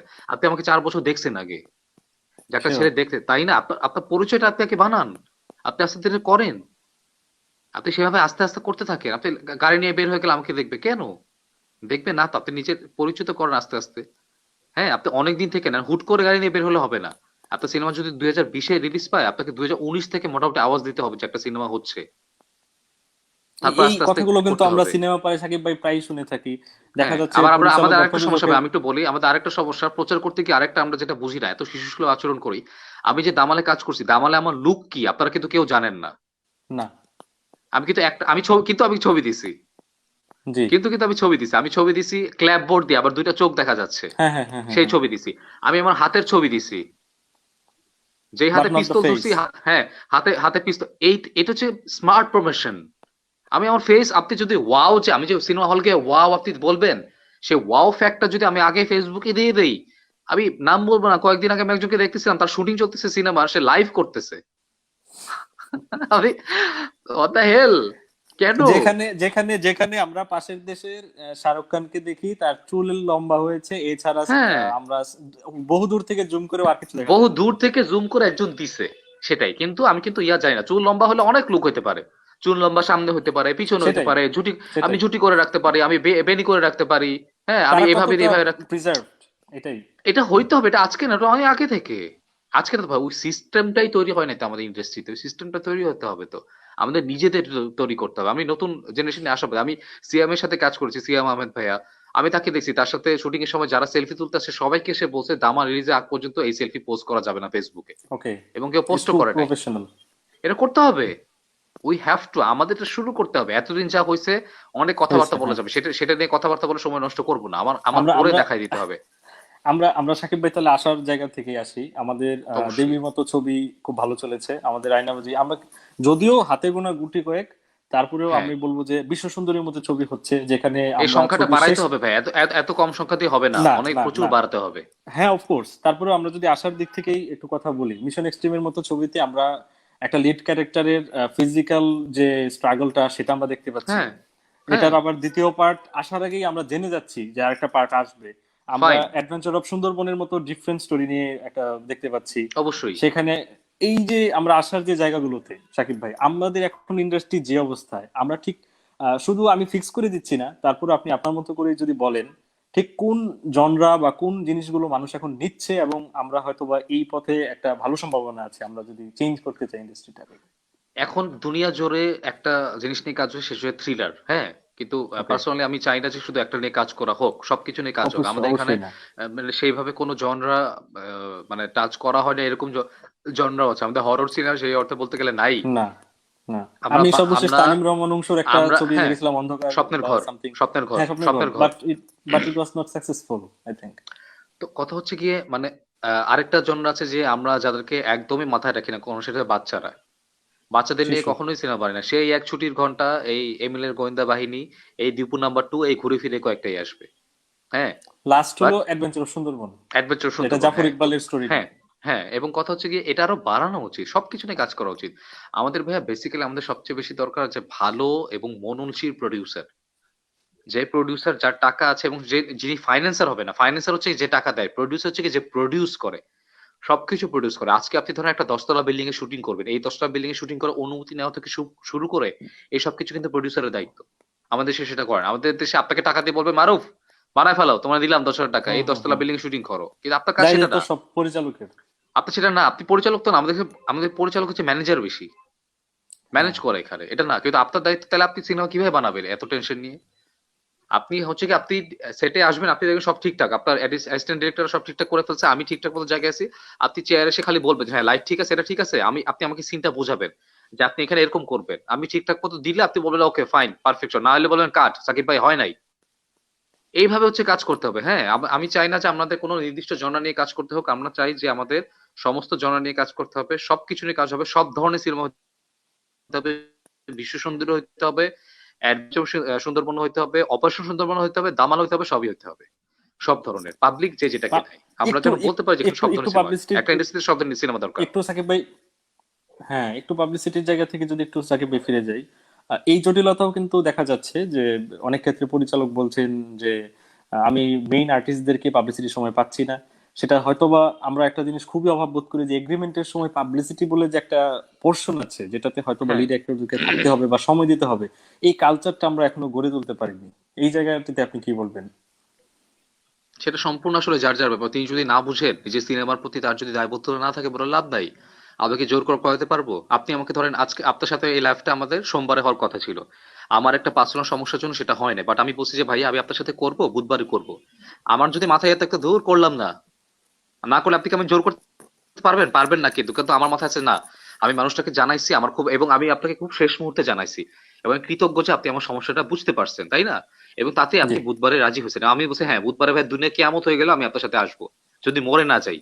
এবং সেটা কিন্তু এটা হচ্ছে ভাই যার যার কমিটমেন্টের ব্যাপার। আপনি যদি না বুঝতে চান, হ্যাঁ, আপনি যদি মনে করেন হ্যাঁ আমি করবো করবো না, হ্যাঁ, এখন এগ্রিমেন্টে সাইন করেও যদি আপনি না, আপনি চাইলে না করতে পারেন। অনেকে যদি ইচ্ছা হয় আর কি, আমি করলাম না, আমি ফোন টোন ধরলাম না, আমি দেশ থেকে দূরে আরেক দেশে চলে গেলাম, ঘুরতে চলে গেলাম, আপনি আনাতে পারবেন আমাকে? পারবেন না। কিন্তু এটা হচ্ছে যার যার শিক্ষার ব্যাপার, কমিটমেন্টের ব্যাপার, আপনার বেড়ে ওঠার ব্যাপার, আপনি কোন পরিবেশে বেড়ে উঠছেন, আপনার সেই পরিবেশ আপনাকে কমিটমেন্ট রাখার শিক্ষাটা দিয়েছে কিনা। আমি সেই শিক্ষা পাইছি, সেজন্য আমার কাজ হলে আমি জান দিয়ে দিব, ওটা আমি করবোই। আমি আপনাকে বলছি আজকে লাইভে আসবো, আমি 9টা থেকে লাইভে ঠিকই আসছি। এটা হচ্ছে ভাই কমিটমেন্টের যার যার জায়গাটা ব্যাপার, আসলে, কমিটমেন্টের জি। জায়গাটা ভাই রাখতে হবে, এবং যিনি রাখেন সে ভালো কাজ করবেন, যিনি রাখবেন না তিনি কি করবেন সেটা তিনিই জানেন, তিনি থাকবেন নাকি হারিয়ে যাবেন তার ব্যাপার। সাকিব ভাই, আমরা ঢালিউডের হালচাল আজকে আমাদের পর্বের আমাদের বিষয়, আমরা সেটা নিয়ে কথা বলছি। একটু আমরা এবার ওটিটির দিকে যদি যাই, আমরা রিসেন্ট জি, টাইমে আপনার ওটিটি নিয়ে লাইভে কথা শুনেছি, আপনার লেখাতে শুনেছি, ইভেন আমি আমার চ্যানেলেও সেটা ভালো লেগেছে বলে আমি আপলোড দিয়েছি, কারণ এই বিষয়গুলো আমার জি, মনে হয় খুব জানানো দরকার। আজকের আলোচনাতে আমরা অল্প বিস্তর হলে একটু কথা বলি সাকিব ভাই। ওটিটিতে আমরা এক কথায় প্রবেশ করে গেছি। আমরা সেটা বছর 2-3 হোক বা যাই হোক, শুরুতে হয়তোবা বায়োস্কোপ, আইফ্লিক্স এরা শুরু করেছে, এই বছর আমরা বিঞ্জকে দেখতে পেয়েছি, তারা যাত্রা শুরু করেছে। আবার সাম্প্রতিককালে নবাব এলএলবি দিয়ে আই থিয়েটার তারাও যাত্রা শুরু করেছে, যদিও জি। বিভিন্ন আলোচনা সমালোচনার জন্ম দিয়েছে, ইত্যাদি ইত্যাদি। যেখানে এই করোনার বছর ওটিটিতে পার্শ্ববর্তী দেশ বা ওয়ার্ল্ড একটা বিরাট জাগরণের বছর গেছে, সেই জায়গায় আমরা যখন মাত্র শুরু করলাম, শুরুতে আমরা এতগুলো হোঁচট কেন খাচ্ছি সাকিব ভাই? সেম ভাই, সেম কথাটাই আবার চলে আসে, সেটা হচ্ছে কি আমাদের প্ল্যানিংটা। আপনি ওটিটি কন্টেন্ট দিচ্ছেন, আমার কথা হচ্ছে এতগুলো ওটিটি কি এদেশের দরকার আছে কিনা, ঠিক ঠিক। আছে? আর যদি দরকার থাকেও তাহলে একটা মানুষ কয়টাতে সাবস্ক্রাইব করে দেখবে? যেহেতু বা আমাদের আগে থেকে সাবস্ক্রাইবের সিস্টেমটাই কেমন? সিস্টেমটাই বা কেমন? আমি তো বলছিলাম যে আমরা সিম দিয়ে করতেছি, এখন সিম কজন করবে? আপনাকে সিস্টেমটা ইজি রাখতে হবে, তাই না? হইচই এতজন কেন দেখছে? কারণ সাবস্ক্রাইব সিস্টেমটা ইজি, আপনি বিকাশে পেমেন্ট করতে পারবেন। অথচ হইচই কিন্তু আমাদের অ্যাপ না, হইচই কিন্তু ইন্ডিয়ান অ্যাপ, তাই না? ইন্ডিয়ান। কিন্তু ওদের মার্কেটিং রিসার্চটা দেখেন, ওরা জানতে পারছে এখানে সবচেয়ে ইজি কোনটা তাদের জন্য, মোবাইলের মাধ্যমে টাকা দেওয়া, যে বিকাশে বা নগদে হুম হুম যেভাবে হুম। হোক ওটা ইজি তারা হবে রিসার্চ ওদের, করেছে সেটা আমাদের মার্কেটটা। সেটা রিসার্চ, আপনার রিসার্চ করতে হবে। আর সবচেয়ে কথা, যে কোনো ওটিটি আপনি যদি আনতে চান, আনতে গেলে তো ইজি। আপনি চাইলেও কালকে তো একটা অ্যাপ বানায় ফেললাম ইউটিউব থেকে, how to make an app, এরকম দেখে আমি করে ফেললাম, ফাইন। কিন্তু আমার কন্টেন্ট কি আছে? নেটফ্লিক্সের, আমি জানি না আপনি জানেন কিনা, ওদের আগামী 5 বছরের কিন্তু ওদের মোটামুটি প্ল্যান রেডি, বুকড। হুম। রেডি আছে যে কি করবে না করবে। এই যে 2020-এ এই যে নওজুদ্দিন সিদ্দিকীর আপনার সিরিয়াস ম্যান আসলো, আপনার এই যে রাত একেলে হে আসলো নেটফ্লিক্সে, নেটফ্লিক্স ইন্ডিয়ার কথা আমি হুম বলতেছি। হুম হুম। আপনার কি মনে হয় এটা 2020-এ শুটিং হয়েছে? না না। জীবনেও না। বহু আগে শুটিং ইভেন হয়ে আছে ইভেন কিন্তু। ইভেন লুডোর শুটিংও কিন্তু অনেক আগে। হ্যাঁ, আমি 2018-র দিকে সিরিয়াস ম্যানের কথা শুনছিলাম যে নওজুদ্দিন সিদ্দিকী নাকি এরকম একটা কাজ করতে যাচ্ছে, হুম কথাবার্তা হুম হুম। চলতেছে। সো এটা সিস্টেম হওয়া উচিত, ইভেন এই ইভেন সিস্টেম। ইভেন সাকিব ভাই, এমনও হয়েছে কিছু কিছু ছবির ক্ষেত্রে তারা বিভিন্ন পার্টে ভাগ করে সেটাকে সিরিজ বানিয়েছে, হয়তোবা হ্যাঁ, সেটা পূর্ণদৈর্ঘ্য ছবি ছিল। প্ল্যান সেটাই চেঞ্জ করে। আপনি যেটাই বানান না কেন, কিন্তু কথা হচ্ছে আলটিমেটলি আপনার কন্টেন্ট ভালো হতে হবে, আর 2 নাম্বার হচ্ছে কি আপনার কন্টেন্ট দর্শকের কাছে যেন ইজি ওয়েতে যায়, সে প্রসেসটা ইজি হতে হবে। তা না হলে আপনি যত ওটিটি বানান আসলে লাভ নাই কিন্তু। আর দিন শেষে দর্শককে কেন আপনি নিজে, আচ্ছা যিনি ওটিটি বানাচ্ছেন তিনি নিজে তার ওটিটি কয়টা কন্টেন্ট দেখেন তার একটু জিজ্ঞেস করেন তো। হ্যাঁ, দর্শককে যে আপনি বলেন, আপনি দর্শকের কাছে কি গেছেন? তাকদির তো ঠিকই খুঁজে দেখে নিছে। হুম তাকদিরের হুম মার্কেটিং প্রসেস মাইনকার চিপায় দেখছেন না? মাইনকার চিপায় তো ঠিকই হুম হুম দেখছে। হুম মাইনকার চিপায় এসে কি মার্কেটিং প্রসেস, কেন মাইনকার চিপায় কারা বানাচ্ছে? জি5। দেখেন তাদের মার্কেটিং। অবশ্য আপনি দেশীয় যেগুলো আসতেছে সেগুলোর মার্কেটিং সেভাবে দেখবেন না। তো আমরা যদি না করি আলটিমেটলি কিন্তু অন্যদের কাছে আমাদের চলে যেতে আমি হবে। আমি আমি যদি নাম প্রকাশ করে একদম বলি সাকিব ভাই, বিঞ্জ নামে একটা প্ল্যাটফর্ম খুব আলোচনা তুললো অগাস্ট 14 সদরঘাটের হুম টাইগার এবং বুমেরাং সহ কয়েকটা ওয়েব সিরিজ দিয়ে। হুম তারা এরপর একটা হরর সিরিজ করলো। এরপর তারা রিসেন্ট টাইমের করোনা নিয়ে আহ, কিছু কন্টেন্ট করলো। বাঘবন্দি সিংহ ব্ল্যাকমেল বন্দি ব্ল্যাকমেল একটা বানাইছিল। ব্ল্যাকমেল নামে, হ্যাঁ ব্ল্যাকমেল নামে একটা দারুণ থ্রিলার একটা তারা ওয়েব সিরিজ করলো। ইভেন আচ্ছা, সায়েন্স সায়েন্স সাইকো সায়েন্স ফিকশনের সাথে আবার থ্রিলার অ্যাড করে তারা ইনফিনিটি। ইনফিনিটি নামে ইনফিনিটি, একটা, হ্যাঁ। হ্যাঁ। কিন্তু এতগুলো কন্টেন্ট তারা বিঞ্জ করে ফেলেছে, আমি বিঞ্জের ইউটিউব চ্যানেলে গিয়ে দেখলাম সেগুলোর তেমন কোনো প্রচারণা নেই, কোনো স্ন্যাপশট নেই। তাদের ফেসবুকের যে পেজ সেখানে তেমন কোনো আপডেট নেই। ইভেন যারা এটা কাস্টিং এ ছিল তারাও বিঞ্জকে সংলগ্ন করে বা অ্যাটাচ করে তেমন কোনো ধরনের পুষ্টি দিচ্ছে না। তাহলে অথচ বলেন আমি কিভাবে কিন্তু হবে? কন্টেন্টের দিক দিয়ে যদি বলেন সাকিব ভাই, কন্টেন্ট কিন্তু তাদের ছিল বা একটু গ্যাপে গ্যাপে কিন্তু কন্টেন্ট আসছিল। এই জায়গা থেকে তারা এই অজ্ঞতাটা বা এই পিছিয়ে থাকাটা কেন? তারা কিন্তু টাকা খরচ করে কন্টেন্ট বানাচ্ছে। আমি তো সেটাই কথা ভাই, প্ল্যানিং ছাড়া নামলে তো হবে না তো। এটা যদি তারা না বুঝে আমি কে তাদেরকে বোঝানোর বলেন তো, তাই না? আর তারা এত টাকা দিয়ে নিশ্চয়ই নামছে, নিশ্চয়ই তাদের একটা প্ল্যানিং থাকার কথা, সেরকম প্ল্যানিং তো মানে কাজে কর্মে তো দেখতে পাচ্ছি না। আবার তাহলে আবার লাভটা কি উল্টা হবে উল্টা বলেন? উদাহরণও কিন্তু সাকিব ভাই আছে। আমরা যদি দেখি যে একটা সিনেমাকে কেন্দ্র করে একটা অ্যাপস খোলা হয়েছে, সেটি প্রায় হুম 2 মাস আগের থেকে পাবলিসিটি চলেছে, এবং হুম যখন অ্যাপসটা খুললো তখন বিভিন্ন আলোচনার জন্ম দিয়ে দিল, ছবিকে হ্যাঁ, 2 ভাগ করে রিলিজ দেওয়া নিয়ে বিশাল ডিপেন্ডস অবস্থা খারাপ। Because that's Shakib Khan. সেটা বুঝতে হবে, তুই তো সুপারস্টার, তাই না? এবং তার তো সিনেমার প্রচার হয় শাকিব খান, ওখানে শাকিব খান ফ্যানরা শাকিব খানকেই দেখতে যাবে।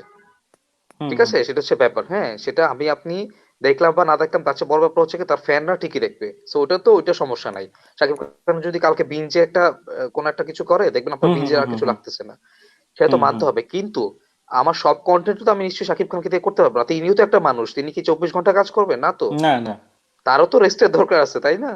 শিওর। তো কথা হচ্ছে যে, কিন্তু কথা হচ্ছে বাকি কাজগুলো যেগুলো সেগুলো আমি মানে হেলায় ফেলায় বানায় যদি ভাবে করে রাখি তাহলে তো লাভ নাই আলটিমেটলি। আমি বলবো যে হ্যাঁ আমি অনেক কিছু বানাইছি, কিন্তু কোথায় আমি তো দেখতে পাচ্ছি না ভাইয়া। একটা স্মার্ট প্রমোশন ইজিলি করা যায়। আপনি দেখেন তাকদির নিয়ে আমি একটা ছোট্ট কথা বলি। তাকদিরে চঞ্চল চৌধুরীর রোল থাকে, সে একটা ফ্রিজার ভ্যানের ভ্যান চালক। ড্রাইভার। হ্যাঁ, ড্রাইভার।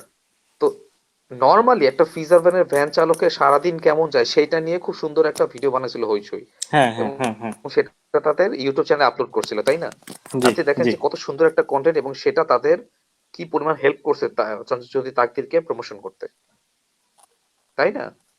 তো জি। এটা হচ্ছে কি সিস্টেম, এবং এটা হচ্ছে পড়াশোনার এটা ব্যাপার, এটা কিন্তু হইচই প্ল্যানিং এর নিয়মিতই করে। ব্যাপার। আমরা যদি তো এরকম যদি করতে না চরিত্রহীন পারে থ্রি তাহলে তো সিরিজটা আসলে দেখে থাকি, সেখানে আমরা হ্যাঁ স্বস্তিকাকে দেখবো সে সাইকোপ্যাথের লাইফটা কেমন সেম বা কি মানসিক স্বাস্থ্য সেগুলো নিয়েও কিন্তু সে কথা বলছে।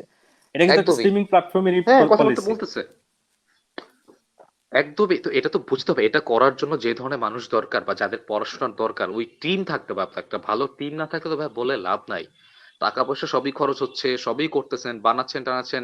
আলটিমেটলি তখন মানে একটা আর্টিস্ট কতক্ষণ প্রচার করতে পারে নিজের, যদি টিম ভালো না থাকে?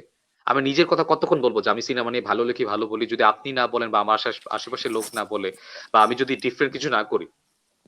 আমি ফেসবুকে একটা ভিডিও করছিলাম, সেটা তো ভালো লাগছে দেখে আপনি আপনার চ্যানেলে রাখছেন, তাই না? জি জি জি তাই নয় কি? তো ওইটা তো আপনার কাছে পৌঁছাইছে, ইজিলি অ্যাক্সেসে পৌঁছেছে না, এবং আপনার প্রতিটা জি কথা নিশ্চয়ই ভালো লাগছে। তো জি। ওই জায়গাটা ভাই তৈরি করতে না পারলে তো হবে না তো ভাই। সাকিব প্রসেসটা ভাই ভালো আমরা হতে হবে, তাহলে টিম ভালো আমরা থাকতে আমরা হবে। আমরা আমরা একটু আশার কথাও শুনতে চাই।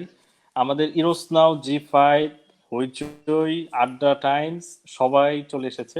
চলে আমরা, আসছে, আপনি আরো আপনার আসবে, ভিডিওতে নেটফ্লিক্সে চলে বলেছিলেন যে আসবে। আপনি, হ্যাঁ হ্যাঁ, নেটফ্লিক্সে নেটফ্লিক্স তো চলে আসবে। অলরেডি আমরা এমনও শুনতে পেয়েছি যে 5 কোটি টাকা 2019 সালে তারা নিয়েছে, বা তাদের সাবস্ক্রিপশন বাবদ। এবং অ্যামাজন প্রায় কাছাকাছি অবস্থায় আছে। কারণ হলো অ্যামাজনের কয়েকটি সিরিজ, ইভেন দ্য ফ্যামিলি ম্যানের সময়ও বাংলাদেশের পিক পয়েন্টে ছিল, ফ্যামিলি ম্যান রিলিজের সময়। তো আমরা আমরা আপনি বলেছেন লাইভে যে ওটিটির বাজার আমরা হয়তো বা হারাতে যাচ্ছি, তারপরেও কিন্তু আমরা সাকিব ভাই আশার কথা শুনতে চাই।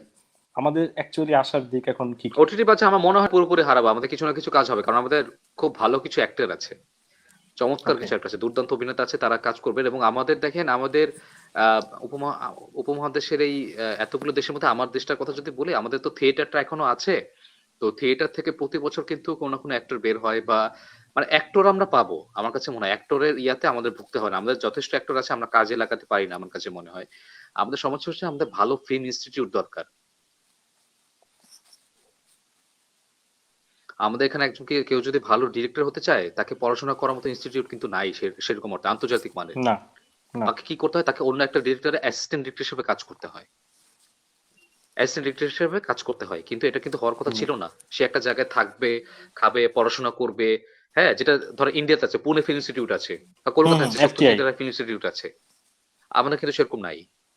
হ্যাঁ, তো আমরা যদি এরকম করতে না পারি তাহলে কিন্তু লাভ নাই। তখন আমাদের যেরকম হবে যে, আমাদের কি হয় যে, নতুন একজন আসে, হ্যাঁ, ধরেন ফারুকু ভাই আসলেন, তিনি তার একটা টিম নিয়ে আসলেন, তার সাথে যারা ছিল তারা ধরেন তার এডি হিসেবে ছিল, তারা এখন যথেষ্ট যার যার জায়গায় প্রতিষ্ঠিত। ভাই এরপর ব্রাদার্স। একটা বিরাট সময় কিন্তু খবর নাই অনেক। এরপর আবার নতুন, এখন ধরেন শাওকিরা আসলো, শাওকির সাথে যারা আছে তারা হয়তো করবে, এরপর আবার এরা কাজ করবে, অনেকদিন পরে বিচ্ছিন্ন আবার ভাবে আর খোঁজ কি। খবর নাই, টানা কিছু আজে বাজে হয়তো কাজ যাচ্ছে। হ্যাঁ, জি। বিচ্ছিন্ন ভাবে এরপর আবার হুট করে আবার নতুন কেউ আসবে। তো এইভাবে কিন্তু হয় না ভাইয়া। আমাদের একটা না। ভালো আন্তর্জাতিক মানের ইনস্টিটিউট দরকার, সিনেমা হল ভালো দরকার, ওটিটি প্ল্যাটফর্মের সুযোগ সুবিধা ভালো হওয়া দরকার। বুঝতে হবে যে কিভাবে করলে যে পাবলিকের কাছে আমি পৌঁছাতে পারবো। হ্যাঁ, এবং আমার কন্টেন্ট ভালো হতে হবে সবচেয়ে বড় কথা। সামনের দিনে কন্টেন্ট ভালো না হলে কেউ 2 সেকেন্ডও আপনাকে টাইম দিবে না। 2 সেকেন্ড না, ট্রেলার দেখে ভালো যদি না লাগে, 2 সেকেন্ড টাইম দিয়ে এত প্ল্যাটফর্ম আমি কেন দেখবো এতগুলো? দেখো সময় হুম, আছে হুম, ভাই, হুম। আমিও তো মানুষ। আমি 24 ঘন্টা কি চোখ খুলে থাকবো? অসম্ভব, তাই না? সো এই জায়গাগুলো আমাদের বুঝতে হবে, যত তাড়াতাড়ি আরেকটা আরেকটা বুঝবো, আরেকটা পড়াশোনা ব্যাপার যদি করবো। বলি সাকিব সেটাই। ভাই, আমাদের উল্টো পিঠে আছে কিন্তু যারা সাবস্ক্রাইবার, মানে আমরা যারা দর্শক। সেক্ষেত্রে দেখা যাচ্ছে পরিচালক হয়তোবা তার একটা কন্টেন্ট বানালেন, কষ্ট করে সৎভাবে হয়তোবা বানালেন। সেখানে তিনি হয়তোবা তার দৃশ্যের প্রয়োজনে বিভিন্ন কিছু ইউজ করলেন, যেটা হয়তোবা আমাদের চোখে কুরুচিপূর্ণ। আমাদের বলতে আমি সামগ্রিক করতে বলছি না, একটা নির্দিষ্ট অংশের চোখে কুরুচিপূর্ণ, অথবা আমাদের সমাজ সংস্কৃতির ক্ষেত্রে হয়তোবা যাচ্ছে না, সেটা হয়তোবা ইনফ্লেক্ট করছে বা কোরিলেট করছে না। এই যে আমাদের প্রথমত চলচ্চিত্রের ইন্ডাস্ট্রিতে আমাদের কোনো ডিসিপ্লিন নেই, কোনো স্ট্রাকচার নেই, এখন ওই রকম নীতিমালা নেই। ওটিটিতেও কিন্তু একটা বড় সম্ভাবনা সামনে আছে, স্টিল নাও কিন্তু আমরা কোনো নিয়মাবলী বা নীতিমালার মধ্যে যাইনি। এই যে কথাগুলো হচ্ছেই, ইভেন সাম্প্রতিককালে কিন্তু দুজনকে আটক করা হয়েছে পুলিশের অবমাননার দায়ে। যেই জায়গায় আমরা হয়তোবা সম্ভাবনার পথ দেখছি, সেই জায়গায় আবার আমরা এই দিক থেকে পিছিয়ে পড়ছি কিনা সাকিব ভাই? ঠিক কোন হ্যাঁ, জায়গাটাতে সেটা আমাদের উন্নতি করা দরকার? এটা আমাদের দায়িত্ববোধের ব্যাপার। আমাদের বুঝতে হবে যে পরিচালকের নিজস্ব দায়িত্ববোধ আছে, এবং আমার কাছে মনে হয় যে আমাদের এটাও বোঝা দরকার যে দর্শকদেরও বোঝা দরকার। এবং আমি মনে করি, অনেকে বলে যে ধরেন আমি 18+ একটা সিন দেখলাম, অনেকে অনেক সময় বলে যে আমার গল্পের প্রয়োজনে দেখাতে হচ্ছে। হ্যাঁ, গল্পের প্রয়োজনে দেখাতে হয়, তাহলে আপনাকে বলার দরকার নাই, গল্পই বলে দেবে, আপনাকে বলতে হবে না। তো গল্পের বই যদি দেখাইতে হয়, আপনাকে মানে আলাদা করে বলা দরকার না, এত কথাবার্তা বলে, গল্পই বলে দিবে। ঠিক আছে? আমরা অন্যান্য দেশে যখন বলি, আমরা মানে তখন কিন্তু আমাদের বলতে হয় না যে গল্পের প্রয়োজনে এই সিনটা আনছি। হ্যাঁ, অনুরাগ কাশ্যপকে কখনো কিন্তু বলতে হয় না, কারণ ওটা দেখলে আমার মনে না। হয় যে আরোপিত না, কিন্তু ওদের দেশে হয়। যেমন ধরুন আপনি যে হুম, হুম। আলতা বালাজির যদি কন্টেন্ট দেখেন, কন্টেন্ট গুলো, একটা কাপুরের যেটা, হ্যাঁ, হ্যাঁ, হ্যাঁ, ওখানে মনে ম্যাক্সিমামই হচ্ছে চিন্তাস। আরো, হ্যাঁ, ওখানে মনে হচ্ছে আরোপিত করে হয়তো হচ্ছে, তো মানুষজন বলে, তো যারা দেখার তারা দেখে, আর যারা দেখে না তারা বলে যে শুধু শুধু মানে শুধু শুধু আনতেছে এটা ওইখানে। হুম, হুম। হ্যাঁ, কিন্তু আমি যখন ধরেন মানে আসলেই যেটা দরকারি সেটা যখন দেখায়, তখন কিন্তু আমার বলে দেওয়া লাগে না। হ্যাঁ, আর এটা আমার নিজস্ব পরিচালকের নিজস্ব তো একটা শিক্ষা থাকবে, তাই না? তিনি যদি মনে করেন যে সুড়সুড়ি দিয়ে তিনি তার কন্টেন্টকে অনেক উপরে তুলে ফেলবেন, হবে না, লাভ নেই, বরং তিনি বাকিদেরও ক্ষতি করছেন। হ্যাঁ, তবে আমাদের এটা বোঝা উচিত যে ওটিটি প্ল্যাটফর্মে মানুষজন টাকা পয়সা দিয়ে দেখে, কে কি দেখবে এটা সম্পূর্ণই তার ব্যাপার। এবং এইখানে আমার কাছে মনে হয় মানে সেন্সর বিধিনিষেধ যদি আরোপ করা হয়, আলটিমেটলি সেক্ষেত্রে আমরা ভালো কন্টেন্ট হয়তো যে দেখার সম্ভাবনা আছে, সেটা হয়তো একটা সময় গিয়ে দেখতে পারবো না। আমরা আমরা ঠিক কিন্তু আছে, সেন্সর, এটা হচ্ছে ব্যাপার। সেন্সর মানে একটা আরো ব্যাপার আরো আছে, আরোপিত তবে এটা আমরা আশা আর করি কেউ না। যদি আরোপিত করে জি। কেউ যদি করে, সেটাও দর্শক ধরে ফেলবে। দর্শককে এত বোকা ভাবার কোনো কারণ নাই। দর্শককে আমরা বোকা ভাবি, এটা আমাদের সবচেয়ে বড় বোকামি। দর্শক বুঝে ফেলবে যে কোনটা কি এরকম করতেছে। ফাইন, কারণ মানুষ এখন, আমরা মানে জন্মে এখন যারা, এখন যেসব বাচ্চারা জন্ম হয়েছে, জন্মের পর থেকে তারা হ্যারি পটার দেখে অভ্যস্ত। একটু বড় হলে মির্জাপুর দেখতেছে, আর একটু বড় হলে গেম অফ থ্রোনস দেখতেছে। তো তাকে, আবার আবার সাকিব ভাই আমাদের কিন্তু আরেকটা বড় ক্লাস কিন্তু এরকমও আছে, যারা হয়তোবা আপনি যেটা বললেন, আমাদের দেশের থেকে 365 ডেইজ, যে ছবিটা আমরা শুনছিলাম ট্রেন্ডিং এ 1 নম্বরে ছিল, হ্যাঁ। আমাদের দেশ থেকেই নেটফ্লিক্সে এই ছবিটা 1 নম্বরে ছিল। হুম। আবার ঠিক একই সময় আমাদের দেশেই একটা বড় অংশ অগাস্ট 14 যে ফিল্মটি, সেটির বিরুদ্ধে কথা বলেছে, ছোট ছোট ক্লিপ ভাইরাল হয়েছে। ইভেন নবাব এলএলবির ক্লিপটিও আমি বিভিন্ন জায়গায় ভাইরাল হতে দেখেছি, আমাকে অনেকে দেখিয়েছে। এই যে আমাদের জাতিগত একটা বিরাট বড় ব্যাপার, আমরা হয়তো বা এত বড় কথা বড় আলোচনায় যেতে পারবো না সাকিব ভাই। তারপরে এটাতে যদি আমরা চেঞ্জ না আনতে পারি, আমাদের ডিরেক্টররা বা আপনি যেটা বলছেন সেন্সরের দরকার নেই, তারা কি অ্যাকচুয়ালি এই বড় বাধাটা পেরিয়ে এগিয়ে যেতে পারবে কিনা আপনার মনে হয়? একটা জাতিগত বাধা কিন্তু আমাদের আছে সাকিব ভাই। ওটা তো সবসময় থাকে আমাদের, মানে কারো উন্নতি ভালো লাগে না আমরা তো বলতেই থাকি। তবে আমি একটা জিনিস বলতে চাই, 365 ডেজের যারা দর্শক আছেন আর 14ই আগস্টের দর্শক সব কিন্তু সেম না। না না, ঠিক আছে, 14ই আগস্টটা ধরেন বাট উই এমন আর ইন কিছু দ্য সেম মানুষ কান্ট্রিজ, মানুষ we are living in the হয়তো সেম দেখছে যে কান্ট্রি, হয়তো same three citizens. Sixty five days হ্যাঁ হ্যাঁ সেম কান্ট্রি, হ্যাঁ সেটা আমাদের আছে, কিন্তু কথা হচ্ছে কি কিন্তু দুইটা কিন্তু দর্শক গোষ্ঠীও আলাদা। হ্যাঁ, তো আমাদের আমার কাছে মনে হয় যে আপনি যদি আপনার নিজস্ব দায়িত্ববোধ থেকে বানান, হ্যাঁ হ্যাঁ আপনার কাজই বলে দিবে যে আপনি আসলে কি বলতেছেন, কি করতে চাচ্ছেন। আপনাকে নিয়ে কিন্তু কোনো ধরনের এই ধরনের কথাবার্তা ওখানেও কিন্তু গালিগালাজ আছে, ওখানে কিন্তু গালিগালাজ আছে, কিন্তু যেটা আসছে ন্যাচারালি। সেটা কিন্তু একদম জি। এভাবে ওই ক্যারেক্টার এভাবেই কথাবার্তা বলে, সেভাবেই আসছে, সেজন্যই আসে। এখানে কিন্তু কারো অতিরিক্ত মনে হয়, বরং কি হচ্ছে তাকদিরের কারণে আমরা নতুন এক হ্যাঁ, অভিনেতাকে পাইছি, সোহেল রানা, মন্টু ক্যারেক্টারে যে অভিনয় সোহেল করছেন, মন্ডল। তাই না? সো দেখেন, এটা কিন্তু তো এইটাই আপনার কাজই, কথা বলা দিচ্ছে। শৌকিকে কি লাইভে এসে বলা লাগতেছে ভাই আমি কিন্তু মানে গল্পের প্রয়োজন ওকে গালি দিছি, একবারও বলছেন তিনি? কিচ্ছু বলতে হয় নাই। এটাই আপনার আপনার কাজ কথা বলবে। আপনার ইন্টেনশন যদি ভাই খারাপ থাকে, হ্যাঁ, মানে প্রত্যেক কাজ নিয়তের উপর নির্ভরশীল, এটা হচ্ছে আমাদের বুখারী শরীফের 1 নম্বর হাদিস। সাকিব ঠিক ভাই আছে, আপনি আপনার নিয়ত বলছেন যদি যে হ্যাঁ অবশ্যই অবশ্যই, সাকিব ভাই আপনি নিয়তের বলছেন যদি যে ভালো থাকে তাহলে আর মানে কথা বলতে হয় না, নিয়ত খারাপ থাকলে তখন সমস্যা। সাকিব ভাই আপনি বলছিলেন তাকদির আমাদের একটা নতুন জায়গা, একটা নতুন ভাবে ইনভেনশনের একটা জায়গা তৈরি করে দিয়েছে। আমরা আমাদের যারা বর্তমান বাংলাদেশের রানিং ডিরেক্টর এবং যারা স্টার, এরাও তাকদিরকে বিভিন্নভাবে প্রমোট করছেন, দেখে ভালো লেগেছে সেটা জানিয়েছেন। আবার একটা বিষয় কিন্তু আমরা হয়তো এড়িয়ে গেছি কিনা, কন্টেন্টটা কিন্তু হইচই। আমাদের সবাই হুম। বলছে যে হইচই সাবস্ক্রাইব করে অবশ্যই। দেখুন, পাইরেসি করে দেখবেন না, বা এরকম হুম। বা কোনো জায়গা থেকে ডাউনলোড করে দেখার চেষ্টা করবেন না। ইভেন তাকদির টিমও সেটা প্রচার করেছে। এই কথাটাকে আমরা এড়িয়ে গেছি যে কন্টেন্টটি আমাদের দেশীয় কোনো প্রোডাকশনের নয়, আমাদের ওটিটি কেউ উন্নত করতে হবে, বা ভবিষ্যতে আমরা আমাদের ওটিটির মাধ্যমে এরকম একটা প্রোডাকশন নিয়ে আসতে চাচ্ছি। এই ধরনের অবশ্যই। প্রমোশন কি আমরা ফার্স্ট ক্লাস যে আমাদের যারা অ্যাক্টর অ্যাক্ট্রেস এদের কাছ থেকে পেয়েছি বা পাওয়া উচিত ছিল কিনা? না, এটা তো আসলে ধরেন এখন মানে যে প্ল্যাটফর্মের মতো প্রমোশন করতে পারে সেই ক্ষেত্রে কোনো সমস্যা নাই, সেক্ষেত্রে কোনো সমস্যা নাই। এখন এটা হচ্ছে কি সম্পূর্ণ তাদের ব্যক্তিগত ব্যাপার, তারা যদি ব্যক্তিগত বলতে না চান ব্যাপার। আমি তো ওকে। তাদেরকে জোর করে বলতে পারি না। তবে না। এটা সবাই আমাদের আমাদের সবারই মনের কথা, তাদের সবারই মনের কথা, তারা সবাই চাচ্ছেন। এবং সবচেয়ে বড় কথা, আমার আর্টিস্টদের কথা যদি বলি, দিনের পর দিন আমরা যখন এই দেশে কাজ করে, যে পরিবেশে কাজ করতেছি, কাজ করার পরে যখন দেখতেছি ধরেন আমি যে কোনো একটা দেশি অ্যাপে ধরেন কাজ করলাম, কিন্তু সেই অ্যাপ ধরেন হইচইয়ের মতো তারা প্রচার প্রচারণা অতটা বিশ্বাসী না, তাদের ফেসবুক পেজে আমি গিয়ে দেখলাম আমার কন্টেন্টের কোনো পোস্ট নাই, তাহলে সেই ক্ষেত্রে কেন আমি সেই অ্যাপ নিয়ে কথাবার্তা বলবো? আমি কতক্ষণ কথাবার্তা বলবো? তার চেয়ে আমি দেখতেছি হইচই যখন আমি বলার আগে গিয়ে দেখি ওরা আমাকে নিয়ে আমাকে নিয়ে একটা পোস্টার বানাইছে আলাদা করে, বা হুম ধরেন হুম আপনি কোনো কন্টেন্ট আছে আপনাকে নিয়ে পোস্টার বানাইছে, তখন তো আপনি অবশ্যই হইচইয়ের কথা হুম হুম বলবেন, হুম তাই নয় কি? হ্যাঁ, শিওর। নিজের দেশে অ্যাপ নিয়ে কথা বলছি না তার মানে এই না যে আরেক দেশে অ্যাপ নিয়ে কথাবার্তা বলা যাবে না। ওরা তো প্রফেশনাল, আমরা প্রফেশনাল, আমরাও কথাবার্তা বলবো। কেন, 14 আগস্ট নিয়ে তো মানুষ দেখছে, দেখছে না? হ্যাঁ কথাবার্তা অবশ্যই। হয়েছে, ফেসবুকে অনেক কথা। এবং তো 14 আগস্টের মাধ্যমে আমরা তাসনুবা দিশা নামে এমন এক অভিনেত্রীকে হুম পাইছি হুম যিনি অনেক আগে আগে থেকে কাজ করেন, কিন্তু আমরা তাকে কাজ সেভাবে করেন, খেয়াল বাট করি নাই। আমরা জি অথচ জি অথচ এই রোলে কিন্তু এখন মনে হয় তার জায়গায় অন্য কেউ করতে পারতেনই না, তাই না? কাস্টিংটা খুবই আপনি ভালো যদি ছিল। জি। কাজটা, হ্যাঁ, তবে আমি সামনে যেসব ওটিটি আসছে, বিশেষ করে প্রথম আলোর একটা আসতেছে চরকি নামে, চরকি। আমি সেটা নিয়ে হুম খুব হুম আশাবাদী। আমি এই চরকি কিছু খোঁজ খবর জানি, তারা যথেষ্ট প্রফেশনাল ভাবে কাজ করতেছে এবং তারা কন্টেন্ট নিয়ে খুব রেডি। মানে মোটামুটি এক হ্যাঁ হ্যাঁ। বছরের মতো কন্টেন্ট খুব সম্ভবত তাদের রেডি, তারা সেভাবেই নামতেছে। ইভেন তাদের কোনো কন্টেন্টে হয়তো আমি কাজও আমাকে করতে দেখা যেতে পারে। সো আশা করি। আমি সেজন্যই বলছি তাদের প্ল্যান আমার খুব খুব পছন্দ সম্ভব হয়েছে। গোলাম হ্যাঁ, সৌরভ দুদুল, শিহাব শাহিন এরা কাজ শুরু করেছেন অনেকে এবং আছে, তাদের। অনেকে, প্রত্যেকে হ্যাঁ হ্যাঁ প্রত্যেকে হ্যাঁ। আছে অনেকে, এবং অনেক নতুন ডিরেক্টর আছেন সেখানে, জি। which is a very good thing, তাই না? তো যদি হয় তখন মানুষজন কথাবার্তা এমনিই বলবে। আপনার যদি ভালো জিনিস হয় এবং নিজের কাজটা যদি আপনি ঠিক মতো করে থাকেন, তো তখন মানুষজন এমনি সেটার ভালো কিছু প্রশংসা ওটিটি করবে। ওটিটি নিয়ে সাকিব ভাই একটা শেষ প্রশ্ন করব, এরপরে আমরা একটু অন্য প্রসঙ্গে যাই। ওটিটিতে আমরা আমাদেরই সিনেঘরের সাপ্তাহিক আয়োজনের একটা পর্বে আমরা নিয়ে এসেছিলাম বর্তমান চলচ্চিত্রের অন্য সময় ব্যস্ত একজন রাইটার শাহজাহান স্বরূপ ভাইকে, যিনি আচ্ছা। সম্প্রতি নববেল এলবি ডায়লগ লিখেছেন। তো যাই হোক, উনি একটা ব্যাপারে খুব আক্ষেপ করলেন যে আমরা আমাদের বর্তমান চলমান যে সাহিত্য, সেটার যে অ্যাডাপ্টেশন, সেটি আমরা আমাদের ধরে রাখতে পারছি না। সৃজিত মুখার্জি, রবীন্দ্রনাথ এখানে খেতে আসেননি করছেন। আপনি নিজেও কিন্তু অনেকবার বলেছেন যে নাজিমুদ্দৌলা, নাজিমুদ্দিন, কয় এদেরকে হাজার আমরা, বার যে বলছি ভাই। হ্যাঁ, ইভেন আপনার দামাল ছবিও কিন্তু নাজিমুদ্দৌলাই কিন্তু কাজ করছেন স্ক্রিপ্টিং এ। হ্যাঁ, কিন্তু আমরা কিন্তু না আমার দুজন চেয়ে আরো আলাদা, ভালো। দুজন আলাদা, দুজন হ্যাঁ, আলাদা, একজন না আমি জানি, নাজিমুদ্দৌলা, আমি একজন জানি নাজিমুদ্দিন। হ্যাঁ, নাজিমুদ্দৌলা দামালে কাজ করছেন, নাজিমুদ্দিন হ্যাঁ, আবার রবীন্দ্রনাথ থেকে, আমি দুটোই আলাদা একদম, হিসেবেই বলছি।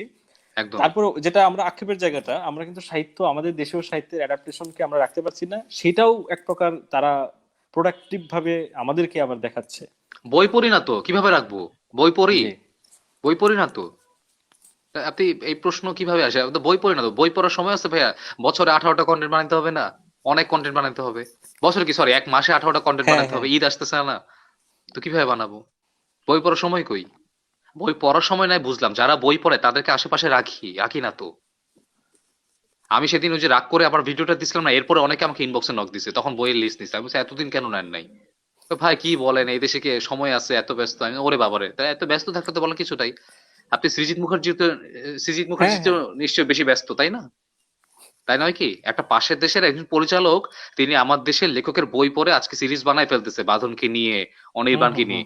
আর আপনার বই পড়ার সময় হয় না? ওরে বাবারে ভাই, তাহলে তো আপনি তো অনেক ব্যস্ত মানুষ। তাহলে আপনার আশেপাশে নাই থাকি, আপনি তো ব্যস্ততা নিয়ে থাকেন, তাহলে আপনি করেন না।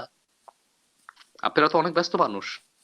আপনার বই, আপনি ক্রিয়েটিভ ফিল্ডে আপনি বই পড়েন না বা বই পড়ার সময় নাই, বুঝি কে ভালো লিখতেছে এখন, বা তুমি কি কোনো বই পড়ছো ইদানিং, কোনটা বানাতে পারি একটু বলো তো আমাকে কাহিনীটা। এই আগ্রহটুকু আমি তো দেখি না। আর সবচেয়ে বড় কথা, আমাদের এখানে শাহজাহান সৌরভ ভাই আমার সাথে একমত হবেন, এবং আমি তার সাথে এই ব্যাপারে একমত হবো। সেটা হচ্ছে কি, লেখকদেরকে আপনি দাম দেন না, লেখকদের টাকা পয়সা দেন না, এক্স্যাক্টলি, লেখককে উনি টাকা দেন এটাও সবচেয়ে কম। বলেছেন। হ্যাঁ, তাহলে তাহলে কেন হবে কন্টেন্ট? দরকার নাই। যতদিন পর্যন্ত, আমি বলে থাকি ইমন ভাই, যতদিন পর্যন্ত আপনি লেখককে ঠিক মতো টাকা পয়সা না দিবেন এবং যথাযোগ্য সম্মানী না দিবেন, কোনো কন্টেন্টে কোনো কাজ হবে না, উন্নতি হবে না, আমি বলে রাখতেছি। সম্ভব না। জুহি চতুর্বেদী নামে একজন রাইটার আছে, অক্টোবর লিখছে, জি পিকুর মতো সিনেমা লিখছে, হ্যাঁ, ইন্ডিয়ার। তিনি জি। অ্যাড এজেন্সিতে কাজ করতেন, অ্যাড এজেন্সিতে বিজ্ঞাপনী সংস্থায় কাজ করতেন। বিজ্ঞাপনী সংস্থা ছেড়ে এখন তিনি সিনেমা, শুধু সিনেমা লেখেন, এবং বছরে একটা সিনেমা হ্যাঁ, লেখলে এই যে তার এই চলে যায়। বছর তাহলে আপনি অমিতাভ বোঝেন এবং তাকে অমিতাভ এবং তাকে আয়ুষ্মান খুরানা যে তাকে কি। ছবিটি। হ্যাঁ, হ্যাঁ, এই যে গোলাপ সীতাবো, এটাও তার লেখা। গোলাপ অবস্থিত। হুম হুম। তাহলে আপনি বলেন, বছরে একটা সিনেমা লিখে তার চলে যাচ্ছে, যে সে আর অ্যাড এজেন্সিতে কাজ করতেছে না, তো বুঝতেছেন তাকে কতটা কি সিকিউরড। পেমেন্ট করা হচ্ছে। হ্যাঁ। আর আমার এখানে হয় উল্টা, সিনেমা ছেড়ে যায় অ্যাড এজেন্সিতে। কেন? কারণ অ্যাড এজেন্সিতে মাসের অন্তত 30,000 টাকা আমাকে দিবে, যেটা দিয়ে আবার মাস ভাড়া, মানে বাসা ভাড়া থেকে শুরু করে খেয়ে পরে বাঁচতে পারো। তো কেন হবে এখানে কন্টেন্ট? আপনি আশা করেন কিভাবে? এরপরও যেখানে কন্টেন্ট, তো বলি যে আমাদের সুক্রিয়া, প্রতিদিন সুক্রিয়া করা, চোরে বাবারে, এত কিছুর মধ্যে যে এখানে কিছু বানানো হচ্ছে। তাতে লেখককে দাম না দিলে কিচ্ছু হবে না। আর টাকা পয়সা দেওয়া তো করার কথা, আমি এরকমও জানি যে নিয়মিত টাকা পয়সা দেয়, জানুয়ারি টাকা দিচ্ছে হয়তো অক্টোবর মাসে। তাহলে জানুয়ারি থেকে অক্টোবর মাস পর্যন্ত এই লোকটা কি খেয়ে বাঁচবে?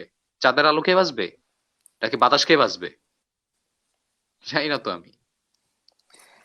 সাকিব ভাই, আমরা ঢালিউডের হালচাল নিয়ে কথা বলছিলাম, ওটিটি নিয়ে কথা বলছিলাম, আমরা একদম শেষের দিকে চলে এসেছি। আবার প্রথমে যেটা শুরু করেছিলাম, জি। আপনার ব্যক্তিগত পরিচয় দিয়ে। আপনি আরজে হিসাবে কাজ করেছেন, একসময় টিভিতে কাজ করেছেন, টিভির বিভিন্ন জায়গায়। আপনি নিজের স্ট্রাগল সম্পর্কে অনেক সময় বিভিন্ন জায়গায় বলেছেন যে আপনি ঢাকায় বিভিন্ন জায়গায় এসে অডিশনে বসে থাকতেন, ইত্যাদি ইত্যাদি। আপনি একটা পথে আছেন, আমি যেটাকে আপনি বললেন যে পারফরম্যান্স হিসেবে পরিচয় দিতে পছন্দ করেন, আপনি হয়তোবা আপনার সূচনাটা শুরু করেছি, এবং আমরা আশাবাদ ব্যক্ত করছি একটা লেভেলে আপনাকে হয়তোবা দেখতে পাবো নিয়মিত। এখন থ্যাংক আমি ইউ, আই যদি, হোপ সো। আপনি একটা সময় ছিলেন ফিল্ম প্রেমী, আপনি এখনো একটা সময় আপনি হয়তোবা পেছনের কাজ করতেন, এখন হয়তোবা আপনার যেটা অ্যাকচুয়াল ড্রিম ছিল যে একটু সামনে আসা, সেটা শুরু হয়েছে ইন্ডাস্ট্রির। আপনি ছোট হোক বড় হোক, আপনি এখন একজন মেম্বার। সেই জায়গা থেকে যদি বলেন, আপনি একটা ছবির কাজ শেষ করেছেন, আরেকটার অংশের আপনার কাজ শেষ, এক্সপিরিয়েন্স কি? এক্সপিরিয়েন্স বেশ ভালো এখন পর্যন্ত। দুটো এক্সপিরিয়েন্স বেশ ভালো, এবং আমি, মানে আই এম গ্ল্যাড যে আমি দুটো ভালো টিমের সাথে কাজ করতে পেরেছি। এবং মিশন স্ট্রিমের কথা যদি বলছি, মিশন স্ট্রিমের টেকনিক্যাল টিমে কলকাতার অনেক মানুষজন ছিলেন। তো আমার তো যেটা অভ্যাস, আমি কলকাতার মানুষ বা অন্য যে কোনো মানুষ যদি শুটিং না থাকে, আমি খোঁজাতে থাকি ওদের কাছ থেকে কি কি ইনফো নেওয়া যায়, হ্যাঁ, ওরা কিভাবে কাজ করে, ওদের কি অবস্থা ছিল, কিভাবে এখানে আসছে। তো সারাক্ষণ আমি এসব করতাম, এবং ওরাও একটা সময় দেখলাম যে মোটামুটি আগ্রহী, যে এই ছেলেটা তো অনেক প্রশ্ন করে, জানতে হ্যাঁ। চায়। হ্যাঁ, অনেক সময় আবার বিরক্ত হইতো যে কি এখানে অ্যাক্টিং করতে আসছে না প্রশ্ন করতে আসছে।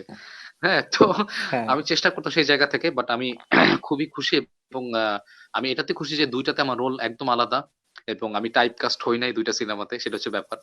এবং দুইটা সম্পূর্ণ গল্প আলাদা, এবং দুইটা টিমই খুব ভালো, এবং দুইটা টিমের চেষ্টা ছিল একটা ভালো কাজ দেওয়ার। অনেক সময় হয় না, আমাদের এখানে আসলে অনেক কিছু থাকে, প্রোডাকশনে যদি আরেকটু বাজেট থাকতো আমার কাছে মনে হচ্ছে ইস ওরা একটু ভালো করতে পারতো, বাট মানে ক্যামেরা পেছনে লোকগুলো যেভাবে খাটে, ওদের না খাটান মন মানসিকতা, কিন্তু ওরা না অনেক সময় বুঝতে পারে না যে এইখানে এতটুকু না খাটলেও চলবে। ধরেন এইখানে ধরেন এই কাজটা এতটুকু করলেই হয়, কিন্তু সে হয়তো ধরেন অনেকক্ষণ ধরে সময় দিচ্ছে, ওই এক্সপিরিয়েন্সটা তার নাই, বাট তার ওই ভালোবাসাটা আছে, ওই যে ইমোশনাল যে জায়গাটা। হুম হুম হ্যাঁ, বাট ওইটা যদি প্রফেশনালি হতো, হয়তো আরেকটু কাজ করতে করে, বা সে হয়তো বাইরে যদি কোথাও তার কাজের শিক্ষা থাকতো, বা সে যদি কোথা থেকে শিখে আসতো, তো সেই ক্ষেত্রে হয়তো এটা হতো। বাট আমার কাছে মনে হয় এটা সামনে হয়ে যাবে। বাট দুইটাতে কাজ করে আমার অভিজ্ঞতা খুবই ভালো। রায়হান রাফির কথা বলতে আপনি পারি, আপনি যতক্ষণ পর্যন্ত আপনি তার আপনি অ্যাক্টিং পছন্দ না হচ্ছে, রাত 3টা জি, বাজুক 4টা বাজুক সে ক্যামেরা ক্লোজ করবে না, এবং যথেষ্ট ভালো। এবং এটা সালিয়া স্যার, সানুর ভাইও সেরকম, ফয়সাল ভাই অনেক ভালো। তো আমি সবকিছু মিলে ভালো লাগছে আমার কাছে।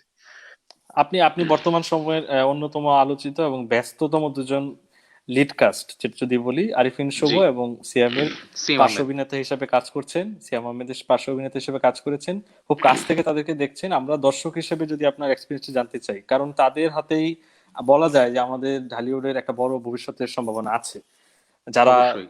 অলরেডি বিভিন্ন জায়গায় এস্টাবলিশড, এবং তাদের কাছ থেকে আমরা আরো অনেক ভালো কাজ চাই। তাদের প্রফেশনালিটি এবং তাদের যে চিন্তা ভাবনা বা চলমান অবস্থা, আপনার এক্সপিরিয়েন্স যদি বলেন আমাদের সামনে। দুইজনই যথেষ্ট প্রফেশনাল, দুইজনই খুবই ফ্রেন্ডলি। আরিফিন শুভর ভাই, ছোট্ট একটা তথ্য দেই। একদিন মেকআপ রুমে বসে মিটিং, মানে মেকআপ করছিলাম আর কি। সেখানে ঐশী ছিল, ঠিক আছে? তো মেকআপ ওকে। রুমের দরজা খোলা, এবং মেকআপ রুমে তো আমরা যারা মেকআপ নিয়ে মানে আর্টিস্ট যারা আছে তারা তো যে কোনো সময় ঢুকতে পারি, হ্যাঁ, এটা হইতেই পারে, সমস্যা নাই। বাট আমি শুভ ভাইকে দেখলাম রুমে ঢোকার আগে তিনি নক করলেন। ওকে। হ্যাঁ, তিনি নক করলেন, এবং নক করে বললেন যে আমি কি আসতে পারি কিনা। তো ঐশী খুব অবাক হলো যে ভাইয়া আমরা তো আছি, সমস্যা কোথায়? বলছে না, যে ভেতরে একজন মানে মেয়ে আছে, এবং সে হুম হয়তো হুম যে কোনো একটা অবস্থায় থাকতে পারে, হুম বাট হুম আমার মানে অনুমতি নিয়ে প্রবেশ করা উচিত। এই ওকে। যে ছোট্ট একটা ব্যাপার, এই জিনিসটা তাকে সবার থেকে আলাদা করে। ওকে। এই জিনিসটা আমার খুব মানে, এটা আমি আরফি শুভ ভাই সম্পর্কে বলতে চাই। আর কাজের ক্ষেত্রে তো অবশ্যই যথেষ্ট রেগেটেড। আমরা সবাই মিলে বসে ধরেন বিরিয়ানি খাচ্ছি, পোলাও খাচ্ছি, তিনি বসে বসে সিদ্ধ সবজি খাচ্ছেন, কারণ তার শরীরের সেটা ডিমান্ড, তার ডাক্তার তাকে সেটা দিয়েছে, তার এই সিক্স প্যাক বানানোর জন্য। তিনি বসে বসে আমি বলতেছে সাকিব এখানে আসিস না, তোর শরীর থেকে বিরিয়ানির গন্ধ আসতেছে। বলছে, ভাই কি বলে? বলছে হ্যাঁ এটা আসিস না, আমাকে কিন্তু অনেক মানে বড় ব্যায়াম দিছে এই সেই। আর সিয়াম ভাইয়ের কাছে যেটা বলতে চাই, এক্সট্রিমলি প্রফেশনাল, এবং মানে পুরো টিমকে সে খুব একদম মানে মানে যত্নে রাখে, এবং টিমের খুব খোঁজ খবর রাখে। হ্যাঁ, এবং কাজ করতেছে, কাজ করেই যাচ্ছে সবাই দুইজনই। এবং সিয়ামের যেটা আমার ভালো লাগে, সিয়াম ভাইয়ের যেটা ভালো লাগে সেটা হচ্ছে কি মানে, মানে সবাই মিলে একটা কাজ ভালো করার তার খুব ইয়াটা থাকে। হ্যাঁ, মানে অনেক সময় থাকে না যে আমি নায়ক, আমারটা ভালো হলেই চলে না। হুম হুম হুম হুম হ্যাঁ, তিনি আমাকে বলছে সাকিব তুই এটা ভালো দে এভাবে, হ্যাঁ, বা করার পরে সাকিব এটা ঠিক ছিল, আমি কি ঠিক মতো দিচ্ছি? আমি টিম বলছি, হ্যাঁ ওয়ার্ক ভাইয়া যেটা। যথেষ্ট। একদম এই জিনিসটা তার মধ্যে, এই জিনিসটা খুব আছে, এবং এটা কিন্তু দুইজনই এটা কিন্তু সাকিব ভাই, আমি আমি ওনার শান যে ছবিটির কাজ শেষ হয়েছে, হ্যাঁ সেটি হ্যাঁ রিলিজ পাওয়ার কথা ছিল এবছর, রিলিজ পায়নি, কিন্তু পুরো টিমের খুব একটা ভালো প্রচেষ্টা ছিল, সেটি নিয়ে কিন্তু উনি পরবর্তীতে জানিয়েছেন, এবং তা বিভিন্নভাবে তিনি আফসোসও করেছেন, আক্ষেপ করেছেন যে একটা ভালো একদমই। কাজ হয়তো আমরা এবছর আনতে পারলাম না। তো সাকিব ভাই, আমি একটু কাহিনীর দিকেও যদি যাই, আমি জানি যে আপনি এখন এই বিষয়ে কিছু বলবেন না বা বলা উচিত না, তারপরে আমি যদি বলি, একটা আপনি পুলিশ অ্যাকশন ক্রাইম একটা ছবি করেছেন, আরেকটি করেছেন স্বাধীন বাংলা যে ফুটবল টিমটা আমাদের ছিল 1971-এ, এরকম একটা প্রেক্ষাপটে দুটো একদম ভিন্ন জিনিস, একদম ভিন্ন করাটা। তারপরে আপনার এই দুটির কাহিনীর বিষয়ে আপনার এক্সপিরিয়েন্স এবং আগ্রহের বিষয়টা জানতে চাই। খুব বেশি তো বলা যাবে না, বাট একটা হচ্ছে না কি না। Thriller, police action thriller. হ্যাঁ, তো মিশন স্ট্রিমের অন্তত এতটুকু দেখতে পারবেন যে কিভাবে আমাদের সহজ সরল ছেলেরা বা ছেলে মেয়েরা যারা আছে তারা কিভাবে মানে মানে মানে জঙ্গিদের ফাঁদে পা দেয়, এবং কিভাবে তারা জঙ্গি হয়ে যায় তাদেরকে। এবং আমার কাছে মনে হয় যে মিশন স্ট্রিম দেখার পর, আমার কাছে মনে হয়, নিজের সিনেমা বলে বলছি না, ওকে। হ্যাঁ, একটু ওকে। মানে কমিয়ে বলি, কারণ খুব বেশি এক্সপেকটেশন বেড়ে গেলে হয়তো অনেক সময় দেখা যাবে যে সমস্যা।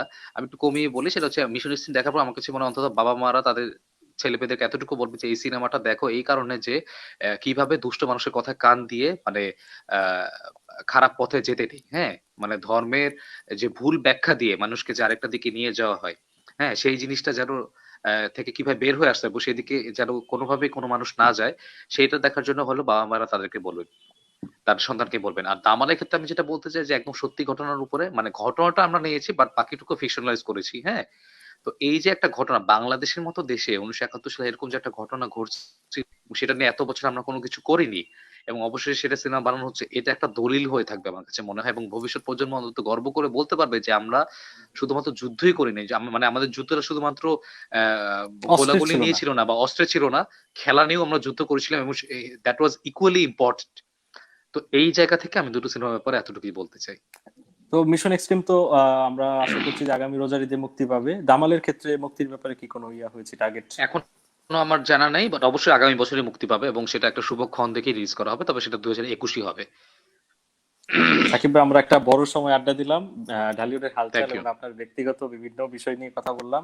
হয়তোবা সময় করে আমরা আপনার ছবি রিলিজ বা তার সময় যদি কাছাকাছি সময় আপনাকে পাই আর একটু হয়তোবা এটাও আমরা একটা নিঃসন্দেহে, পাবলিসিটির অংশ হিসেবে হয়তোবা আসতে পারবো অবশ্যই, আবার। সিনেঘর নিঃসন্দেহে।